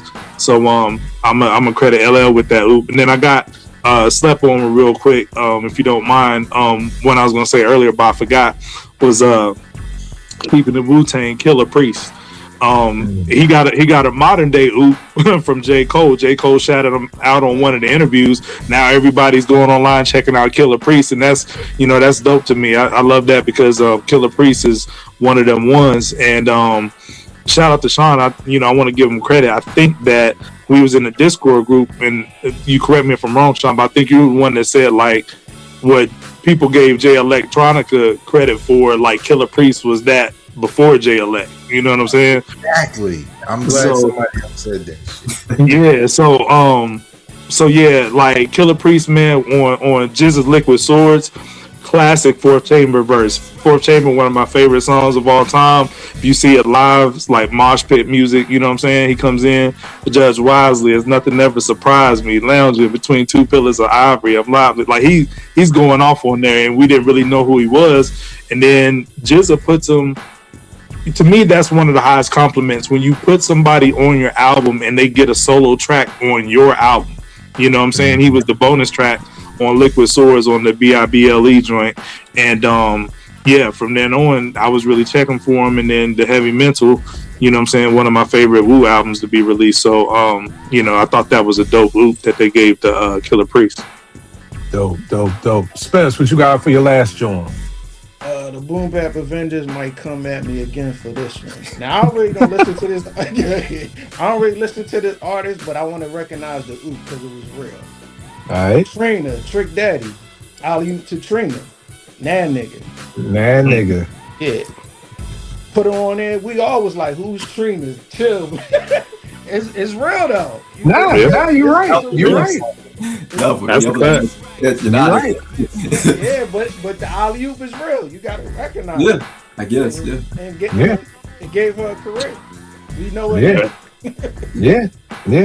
Nah Nigga, man. That was a funny ass song. I say that all the time on the timeline. Like, ain't Nah Nigga gonna tell me no shit. Nah, I ain't mad at it, bro. I ain't mad at it. And Vague, I know you may have another two because you dipped in late. So who else you got on your list? So I had a unreasonable crush on Trina. Like, I better not ever meet her because I'm bagging her because I wanted her bad. Like, that nigga said unreasonable. It was because I used to check myself like, she ain't the baddest chick I ever seen, but she's sexy as hell. So, all right, I got three. De La Soul Tribe. I felt like when I saw the Buddy remix video, heard the song, I kind of felt like, De La was the group. They were already successful. They were already hot. It was a dope record. And it kind of, even though Tribe was around, it kind of showed a little bit of a different side, like in that song or whatever. And then obviously we know what they went on to do. Two more. And don't forget Moni Love on there too. That was the intro to Moni Love too. Moni Love. Buddy remix. Yeah, like that record kind of has a lot of that, right? Yeah, that was the first time when she popped out. Like, I was like, damn, who's Shorty? Like, you know what I mean? And then we get Moni in the middle and everything. So that's two alley-oops on there. Heavy D to Biggie. I remember hearing about Big, but it was like scarce information. And then I remember a picture. I can't remember all who was in the picture. I think it was in the source. But obviously I think Guru was in there. But they kind of like putting Guru up front because he's the one that's known. And in the back is this black dude. You can't even see him because the studio, he faded into the black. He had the Carl Kanai shit on.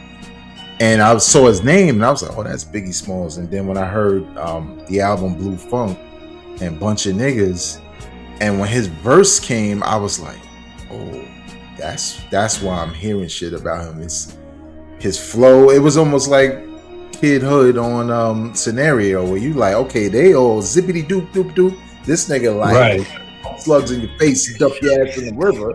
I'm like, oh, who's that? They was like zippity doo dah day. Well, that's just Dinko D. That's just the nigga named Dinko D, and he rhymed like. That nigga said zippity doo dah, zippity day. This nigga said Walt Disney I feel World. about that early 90s East Coast. Like, I need to relax, okay? With all the wordplay shit. But I was just surprised, right? Because, I was buying all the Heavy D stuff, and I was like, this extra hardcore nigga on a Grand Pooh was on this record, you know what I'm saying? Guru, like all these established dudes, and Biggie, like ex-drug dealer. I'm like, yo, I'm assuming it was a heavy, like a heavy to Puff alley-oop to get him on there. Because I'm like, how would Heavy even know Big? But I'm like, okay, Uptown. Puff, Big, okay, yeah. And then it kind of like, well, just real quick, after that verse on Uptown Records, right? That was Who's the Man soundtrack, I believe, was on Uptown Records.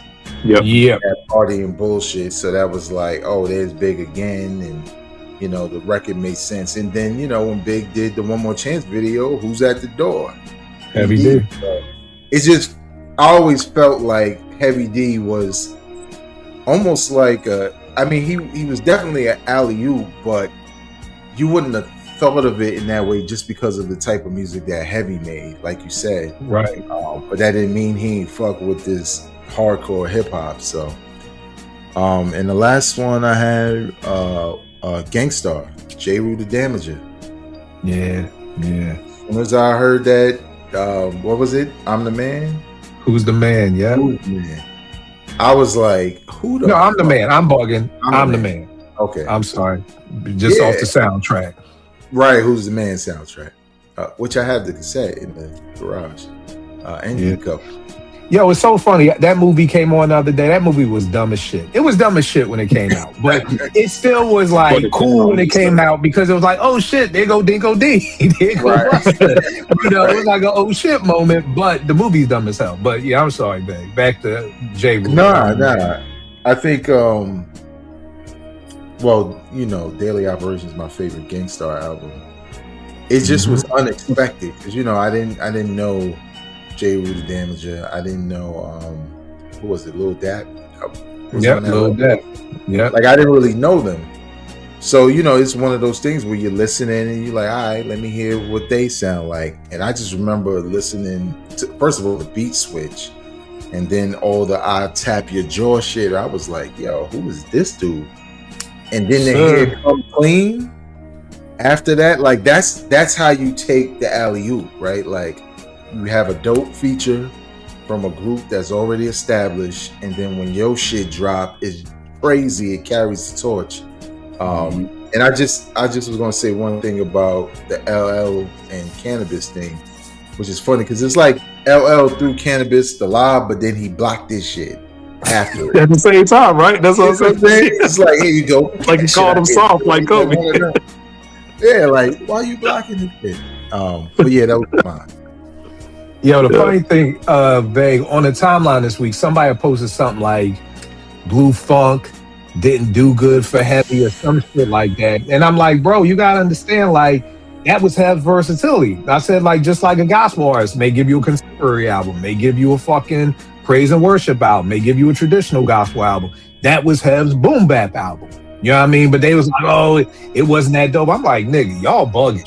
Like, Blue Funk is that shit. Like, you know what I mean? Truthful, that may be one of my top 5 Heavy D songs ever. You know what I mean? So it's just funny that you brought that up.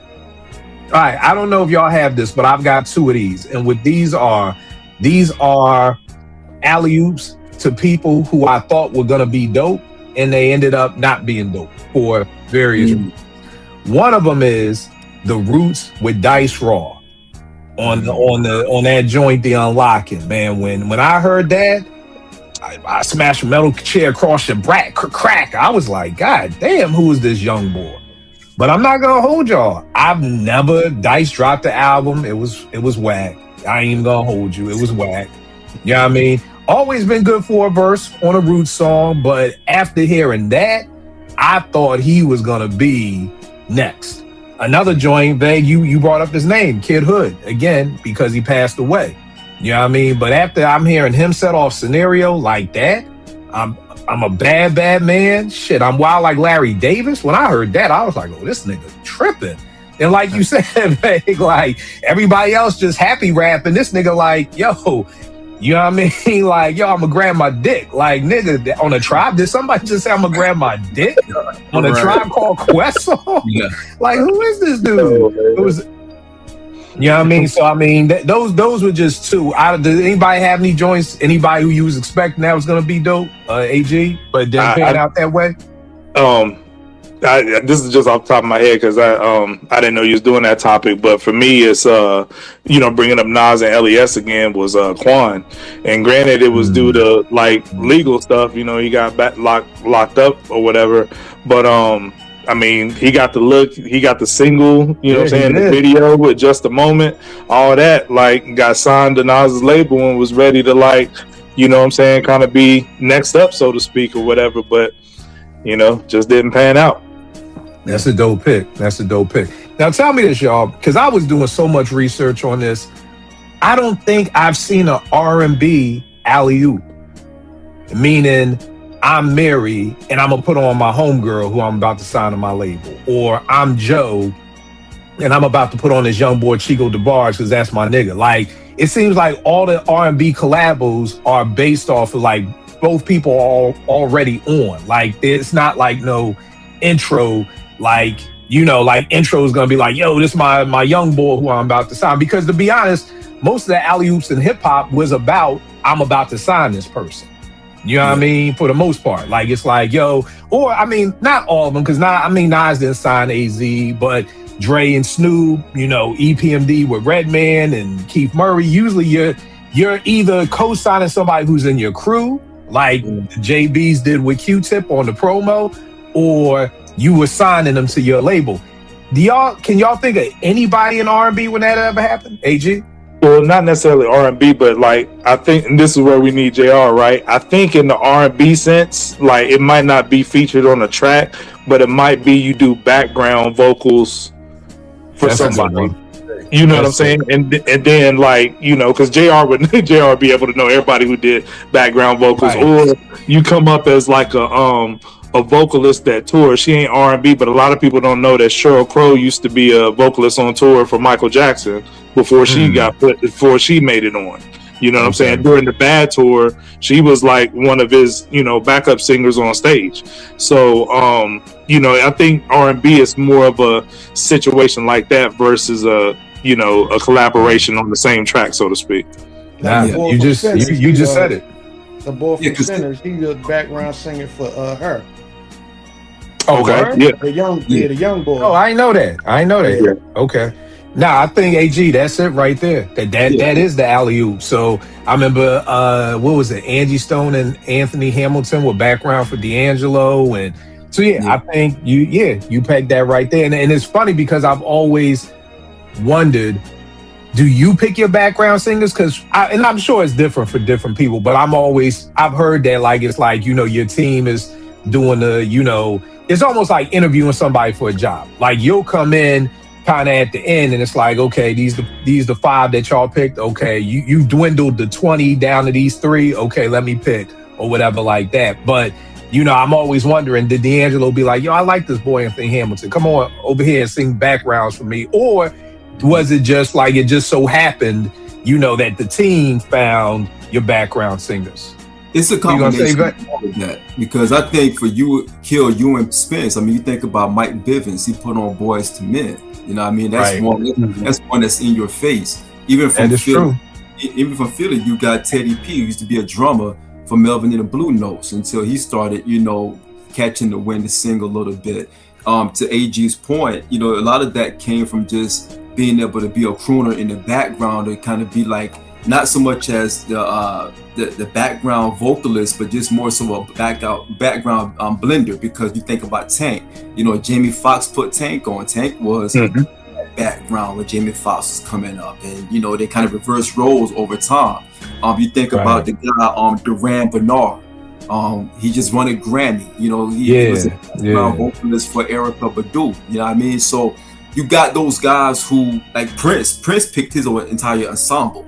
He knew what he wanted out there, and he knew who was going to do what. He was able to create different pockets for all of them, like the Time and the Morris Day and all of those guys, and whoever else he wanted to put on. So I think to AG's point, some of it is right in your face, like the Michael Bivins and Boyz II Men, but a lot of them are just like within that camp that they're grooming them along until they can take the center stage.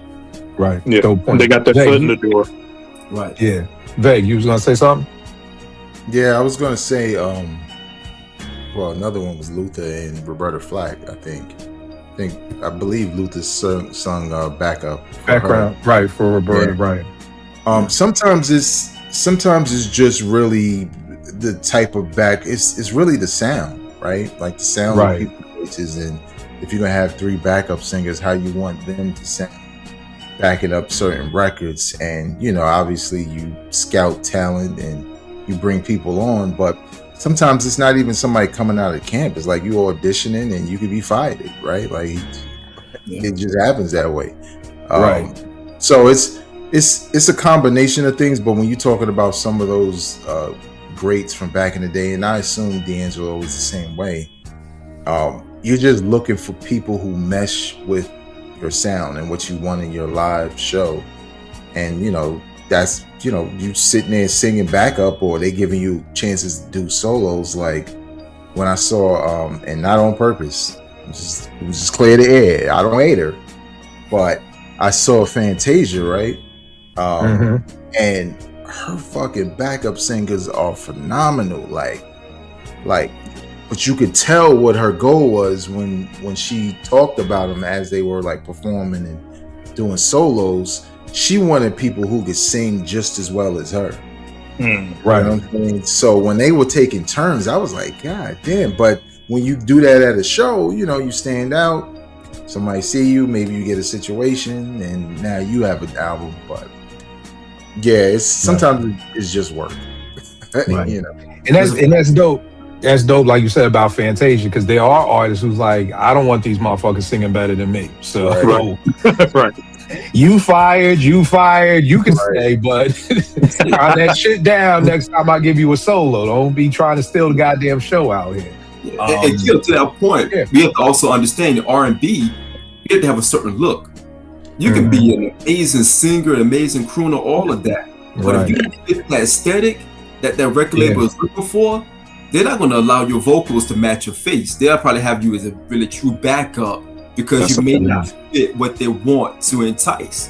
So that's a big thing in R&B. Hip hop, they don't care. You can be ugly, you can be crazy looking. You can be I was just about to say, if Biggie was a singer, that nigga's not getting signed. Biggie is not getting signed. If that nigga, that nigga could sing like Luther Vandross. This nigga got a lazy eye, fat, dark. Surprised he got signed as rap. behind a curtain, lip syncing, he behind the curtain singing. Yeah, that's what I was about to say, Sean. To your point, that's how we got the whole Milli Vanilli situation. Yeah, that right there. And it's funny, people don't remember this, but when Faith first came out, they would only shoot Faith from here up. They never showed her whole body. They never showed, you know what I mean, that like she was plus size. They didn't do that. They only shot from here up. So like you said, Sean, it's really about your look. Whereas like you said, in hip hop, for the most part, it don't give a fuck. You know what I mean? You could be whatever. If you got talent, you got talent. You know what I mean? Who was that, Vague? Like, wasn't it in the LL joint doing it? Like the chick who was in the video ain't the real person spinning, right? Yeah, wasn't it? LaShawn? LaShawn, yeah, LaShawn. Yeah, because she had a baby and she put on some weight, and LL was like, nah, you can't be in the video. Yeah, that's fucked up. That is like LL grimy, bro. LL is grimy, man. LL is grimy. Yo, that nigga said LL said it, not the label. LL made the phone call. It ain't gonna happen. Said, nah, B. Like, what happened? It was You're not doing it. Right, right. I always wondered that same thing with I mean, I get it with the "You Got Me" joint with Jill writing the chorus, but Jill being a nobody, and this Erykah Badu is the biggest star in the world. I remember 92Q Veg used to say "You Got Me" was Erykah Badu featuring the Roots. That's how they used to talk about it. Yeah, that's crazy. You know what I mean? Because Erykah was just so big at the time, you know, and I don't think "You Got Me" gets to where it is if you put Jill on there. But I've always wondered, like, did Jill feel some kind of way? Like, really, y'all? Like, I wrote this banging joint for you. You know what I mean? And then you hear Eve, they ain't even invite her to the video and gave her the wrong joint, and Eve just getting the Grammy now from all these years ago. Like, that whole "You Got Me" just sounds like a whole clusterfuck of the Roots doing people dirty. You know what I mean? So... Real quick, Bill, I think you just uncovered something. That's another way to put people on an R&B, because ghostwriting. Because in R&B, ghostwriting is accepted, unlike it is in hip hop. So you know, if you're not singing background for somebody, or you got them on their song, you could pin them a hit record like Babyface, and then hand them to an upcoming artist, and then that's your way of giving them the hoop. You know, that's how the boy Neo got on, right? With songwriting first, right? Yeah. And also the Dream wrote a lot of hits before he blew up himself. Yeah, right. That's another good point. Now, what I did find, I forgot that you looking for these features. I found a lot of good R&B posse cuts that I forgot about. Well, not really forgot about, but I guess I didn't look at them as posse cuts. Secret Garden, Quincy. You know, James Ingram, El DeBarge, I'll Be Sure, Barry White. That was a crazy posse cut. That's what friends are for. I used to love that shit as a shorty. Dion, Gladys, Elton John, Stevie Wonder. I was a little kid. I used to love that shit. The star-studded lineup.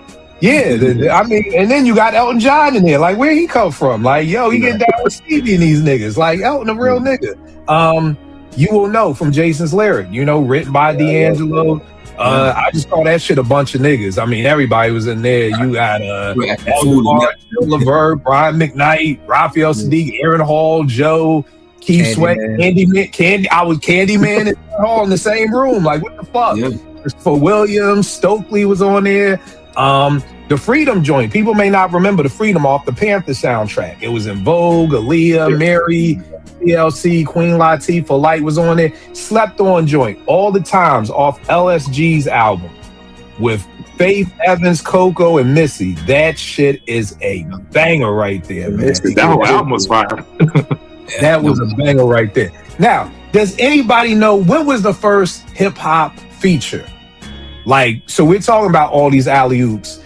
The only thing that I could find, the first one that I could find was the promo with JB's putting on Q-Tip. Because I was going through the Eric B. and Rakim. I'm like, all right, they ain't put nobody on. Houdini wasn't putting nobody on. Ella, like that whole 80s lineup wasn't really, you didn't get no LL. I think Mama Said Knock You Out was the first time LL had like a posse cut with that joint Farmers Boulevard. But outside that, LL didn't have no features. Running Them ain't have no features. The Beasties ain't have no features. Kane had Rhyming with Biz, but Biz was already on. G-Rap ain't have no features. BDP ain't have no features. Like, you know, so the first thing that I could find was promo with JB's featuring Q-Tip. You know what I mean? Which sounds rare. Like, yeah. When you say it, it sounds like, what else was there? Because I don't remember anybody else. Now that was 87, 88. The only other thing I got, Spence, you'll notice, Crushing and Bussin'. 3 times Dope with Cool C. Cool C. And then the next thing after that I found was They Lie with Fanatic of the B-Word, where Drez was on there. Off De La Soul's Dead in 89. So it seems like that first feature, the first alley-oop feature, seems like it's coming from the Jungle Brothers in 88. I'm not saying that's it, so leave it in the comments, you know, scream at me on Twitter or whatever, but I think that may be the first time that we got the alley-oop. Now, let's go to the NBA alley-oop. First joint I got, one of my favorite joints, is Norris Cole to LeBron James, dunking in Boston on Jason Terry. Yeah, that was a dead body. You want to see a dead body? Like that was one of those. That was one of Kendrick's. You want to see a dead body? Like that was one of them for me. Sean, do you have any NBA alley-oops that you want to shout out? Give me one. If you have more than one, but give me one right now if you got them. I struggle with this one because I thought about Rain Man in the Glove and all their alley-oops. It's a lot of beautiful ones, man. You know what I mean? I felt like they were the ones who really put it into, formatting in the 90s. And no one else was doing it like that between, Gary Payton and Sean Kemp. So I just thought as a collection, Sean Kemp and Gary Payton is like number one to me. All of them. Like I said, the first thing I thought about was them. That's the combo that really got me. And I'm wondering if that was when, I don't even know when they started the word alley-oop. You know what I mean? But I'm wondering if it didn't start, it may have started with Sean Kemp and Gary Payton, because that was a hell of a duo. And it was a duo that you knew you was going to keep getting that shit over and over and over again. Like, you can do nothing about it. Yeah. Right. It's like Stockton and Malone's pick and roll. You know it's coming and you can't stop it. Just is what it is. AG, what's one of yours, bro? I got two, but I'll give you the one. I got one of mine is one of my favorites. The other one is one that I think is the most important. But for my favorite one, like, I'm a Michigan fan. I became a Michigan fan when I was a kid around the Fab Five era, and then I'm also a UNC fan. So I hated Duke for those two reasons. Duke beat out Michigan, and you know what I'm saying, the championship, the year that the Fab Five was a freshman, and just being a UNC fan, I hated them. And I couldn't stand none of them players on that team. Leitner, Hurley, Grant Hill, none of them. So by the time Grant Hill gets to the NBA, I'm like hating on them. They comparing them to Jordan, all that stuff. I'm like, man, whatever. I ain't even trying to hear that. And then he started doing little things on the court. Like, I remember they played the Bulls and he was crossing up Pippen like crazy and like doing all kind of crazy stuff. But what made me a fan, man, where I couldn't even hate on them no more. My hate was lifted. Like, I don't even remember who threw this alley-oop. I want to say it could have been Lindsey Hunter or somebody, but bro was going out of bounds and caught it with the left hand on his way fading out of bounds. I don't know if y'all remember that joint or not, but like, you do? Yeah, caught it with the offhand and dunked it. Like, at that juncture right there, I became an instant fan. I was like, nah, I can't even hate on boy no more. I really started rocking with him, you know what I'm saying, at that point. All right. Funny thing about that, I'm with you. Fuck Duke 100 times over. Nah, but that's that. Spence, what's one of yours, bro, if you got any? I believe it was CP3 to DeAndre Jordan. Woo, that was a dead body. That was a dead body. Yeah, I forgot who dunked on, but that's Brandon Knight out of Kentucky. Yeah, Brandon Knight out of Kentucky. That's exactly who he killed that day. He made the scrunch face. Oh my god! Yeah. Oh my god! Man. Oh my god! You talk. Yeah. That's some kind of nasty. Vague. What you got, bro? Tracy McGrady off the backboard to himself in the All-Star game. The first time he did it, the nigga ran from the left side, threw it with the left hand, came down the middle, and the windmill. It's fucking crazy. Like, I remember when I saw that, I was like, yo, I don't think I've ever. 100 niggas do it now, and don't always look good. And he did it in the game one time, but when he did it that first time in that All-Star game, I was like, that's fucking crazy. It was smooth too. None of the players knew what he was doing. He just threw that shit up overhead, ran over there, and caught that shit. I was like, yo. Another joint I got is another Bron joint. Dwayne Wade throwing a full court alley-oop to LeBron against the Pacers. Yeah. Like, I mean, it's just full court. I don't even know how that's that next talent shit where you could just throw the ball perfectly. Like, that's amazing to me. And then be able to catch it and do the alley-oop for that. So that's another one of mine. Sean, you got another joint up? Nah, that was my biggest one, man. Because I struggled with this one because there's so many of them that I love basketball. So many. I wanted to stick to the Sean Kemp and all. Yeah, like you said, they got enough. They got enough to take you. Yeah, they got enough to hold you down. All five of them. AG, what else you got up? To me, this is the most important alley-oop I've ever seen because of the stakes that was on the line, and that was in the playoffs going for the second championship when the Lakers were playing the Trailblazers. Oh man, yeah, that's on my list, and I hated putting it because I was rooting for the Trailblazers. And if I'm not mistaken, they was up 20 in the fourth. They was, and then apart. With that alley-oop, but it is. Kobe hit Pip with that crossover, lobbed it up to Shaq, and then Shaq dunked it home. Going down the court. Yeah. That I mean, that's a classic moment in NBA history. That's etched in stone right there. So, that's one of my favorites. And then just seeing that game live in real time, like after coming back from being that far down, it was like crazy. And I wasn't even a Lakers fan like that, but I was like jumping up and down, like, yo, that's crazy. Yeah, I was the total opposite. I was about to throw the TV out there. I'm like Prodigy. I was about to throw a TV at you the way because I wanted the Trailblazers to win, and they threw that whole game. Man, listen, man, jumping up and down. They're gonna do a doc on that team. It's a documentary. Oh yeah, the Trailblazers. Yeah, right. Yeah, I can't wait to check that joint out. That look dope. Yeah. Spence, you got any other joints left? Yeah. The boy the boy Green, when he got the alley-oop and he like that boy got crazy ups, man. He does. What happened to boy? He was with the Celtics, right? Yeah, he was on a couple teams. He was with everybody. Yeah. But his hops was out of this world. Yo, it's crazy how like it'll be some people and I'll be like, damn, they out the league, and then I'll see other people and be like, damn, you still in the league? Like I didn't know what's his name? Andrew Wiggins was still in the league. Right. Playing for Miami now. I didn't even know that. Like he had buckets in that game the other night. Yeah, he was. It's funny. I'm like, damn, you still in the league? And he, like you said, he was getting buckets. Like, yeah, nigga, I'm still in the league. Like, you heard that shit. Like, yeah, I'm still in the league, nigga. But let's not forget, he was the number one pick. We expected more from Andrew Wiggins than to be fucking doing the circles. He did get a check. He did. With Golden State, right? Yeah, locking down Tatum. Yeah. I don't know if y'all saw this. Chris Middleton to Giannis in MSG. Against the Knicks, he literally jumped over Tim Hardaway Jr. This nigga literally jumped over the nigga, like over. I don't understand how grown men can jump over other grown men. Like, and I'm not ducking. Like, you know, the dunk contest, you kind of be like, yeah, nigga, we gonna put a ball on your head. You be like, kind of ducking, like, nigga, don't hit me. But how? Yeah. So that shit was crazy. Babe, you got any more left? Yeah. Jamal Crawford jumping in between his legs to fucking Blake Griffin, and then him taking that shit and windmilling it. I was like, yo, that's what the fuck. That's the shit we gotta watch 20 times niggas miss in the dunk contest, and they did it in a game.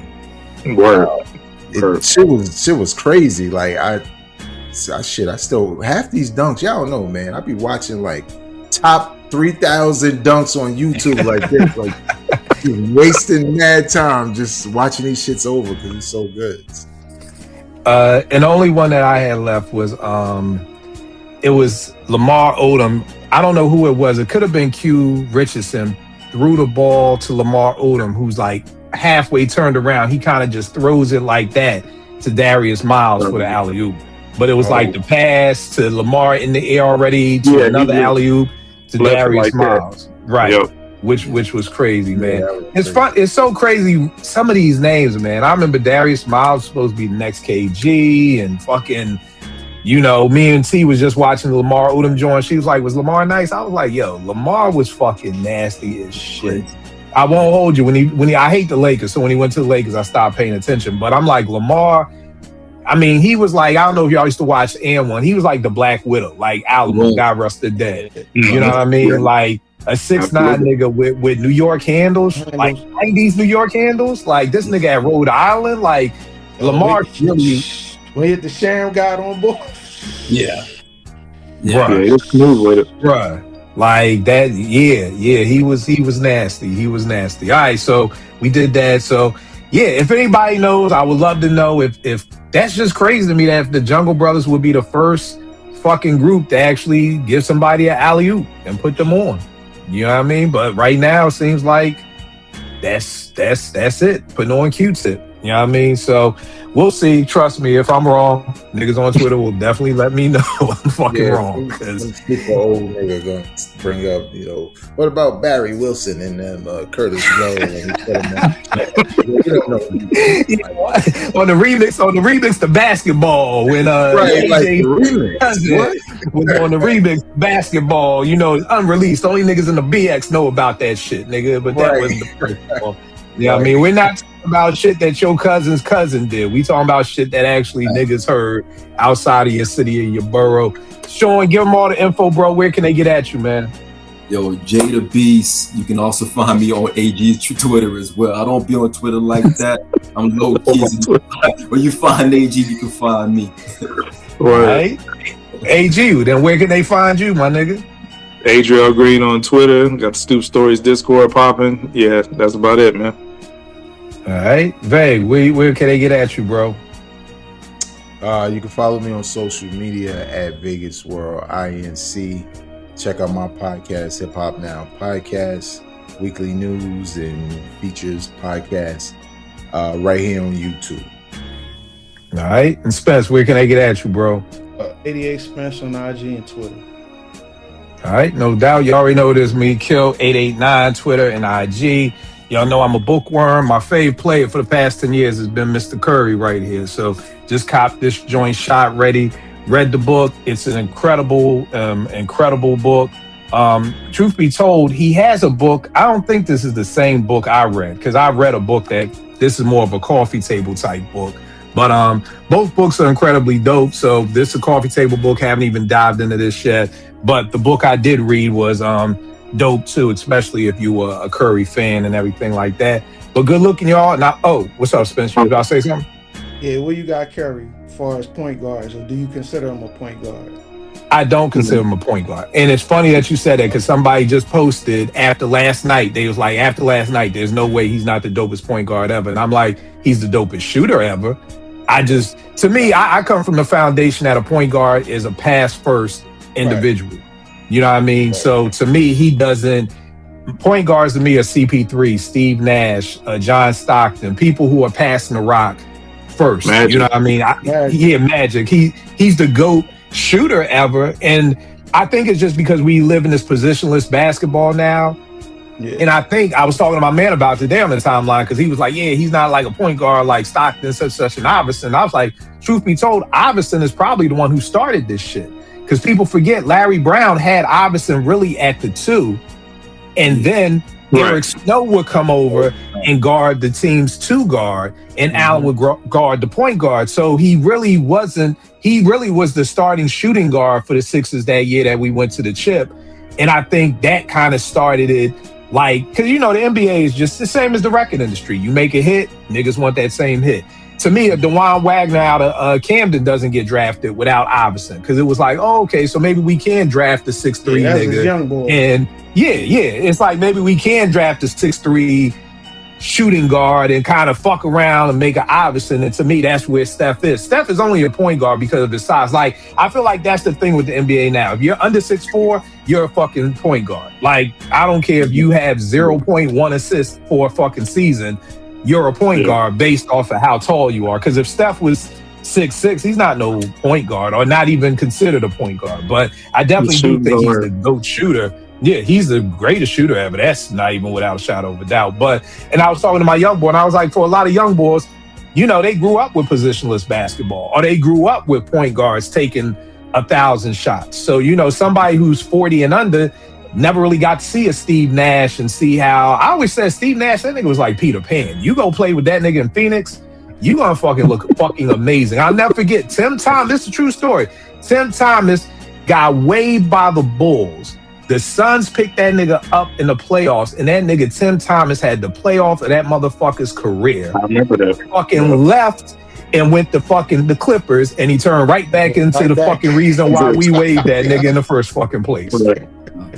You got. I mean, I know and I get it, Tim. The goal was the bag. So it's like, fuck this. I gotta go get the bag. But now you a mere mortal again, my nigga. You done lost all the superpowers playing with Steve Nash. Now you the same nigga that these niggas just waved.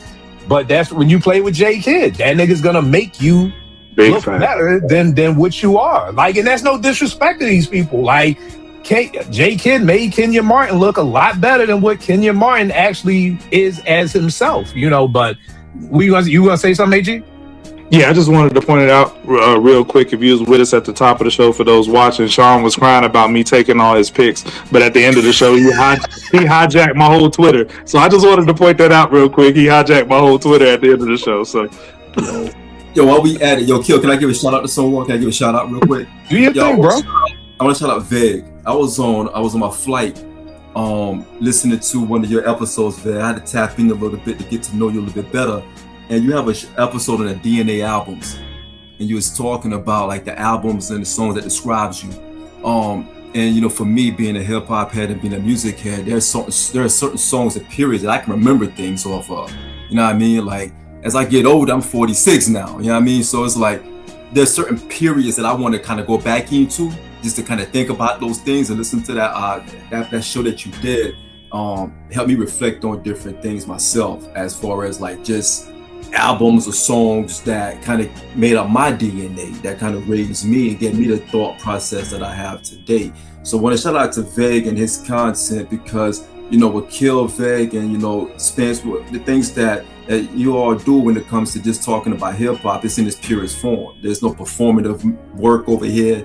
There's nothing like, I'm trying to chase the algorithm. They're just talking about hip hop in its purest form. And that's the thing that I appreciate the most. So man, so salute to you, Veg, because that I actually listened to that episode like 3 times. Cause I was on my flight. I'm like, I need something to like tap into. I was just writing some notes down and just started writing my own stuff down as far as like an episode that AG and I may do one day or whatever. So I appreciate that forethought that you had in that, man. Shout out. Thanks, man. I mean, that's the goal, honestly, to spark hip hop conversation. This is the type of shit I think of. This type of shit me and Kill we're doing on the radio.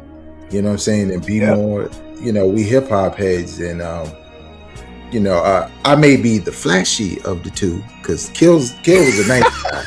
Like Kill had like this on Strictly Hip Hop all the time, and then as soon as he gave the show to me, I was like, everybody get the fuck out.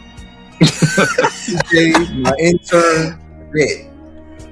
But I mean, it's all based in the same passion, and I appreciate you for checking it out. And yeah, man, I just want to, I just like talking hip hop, man, and I don't chase the algorithm, because I got a real job in the real world. Twitter, listening, this is my passion. I don't get no dime, except for like my brother, who's like the only member of my channel. He'd be like, "Oh, we got a bonus episode." Like, nigga, it's just you. I'll just send you the fucking video. Like, yeah, good looking, man.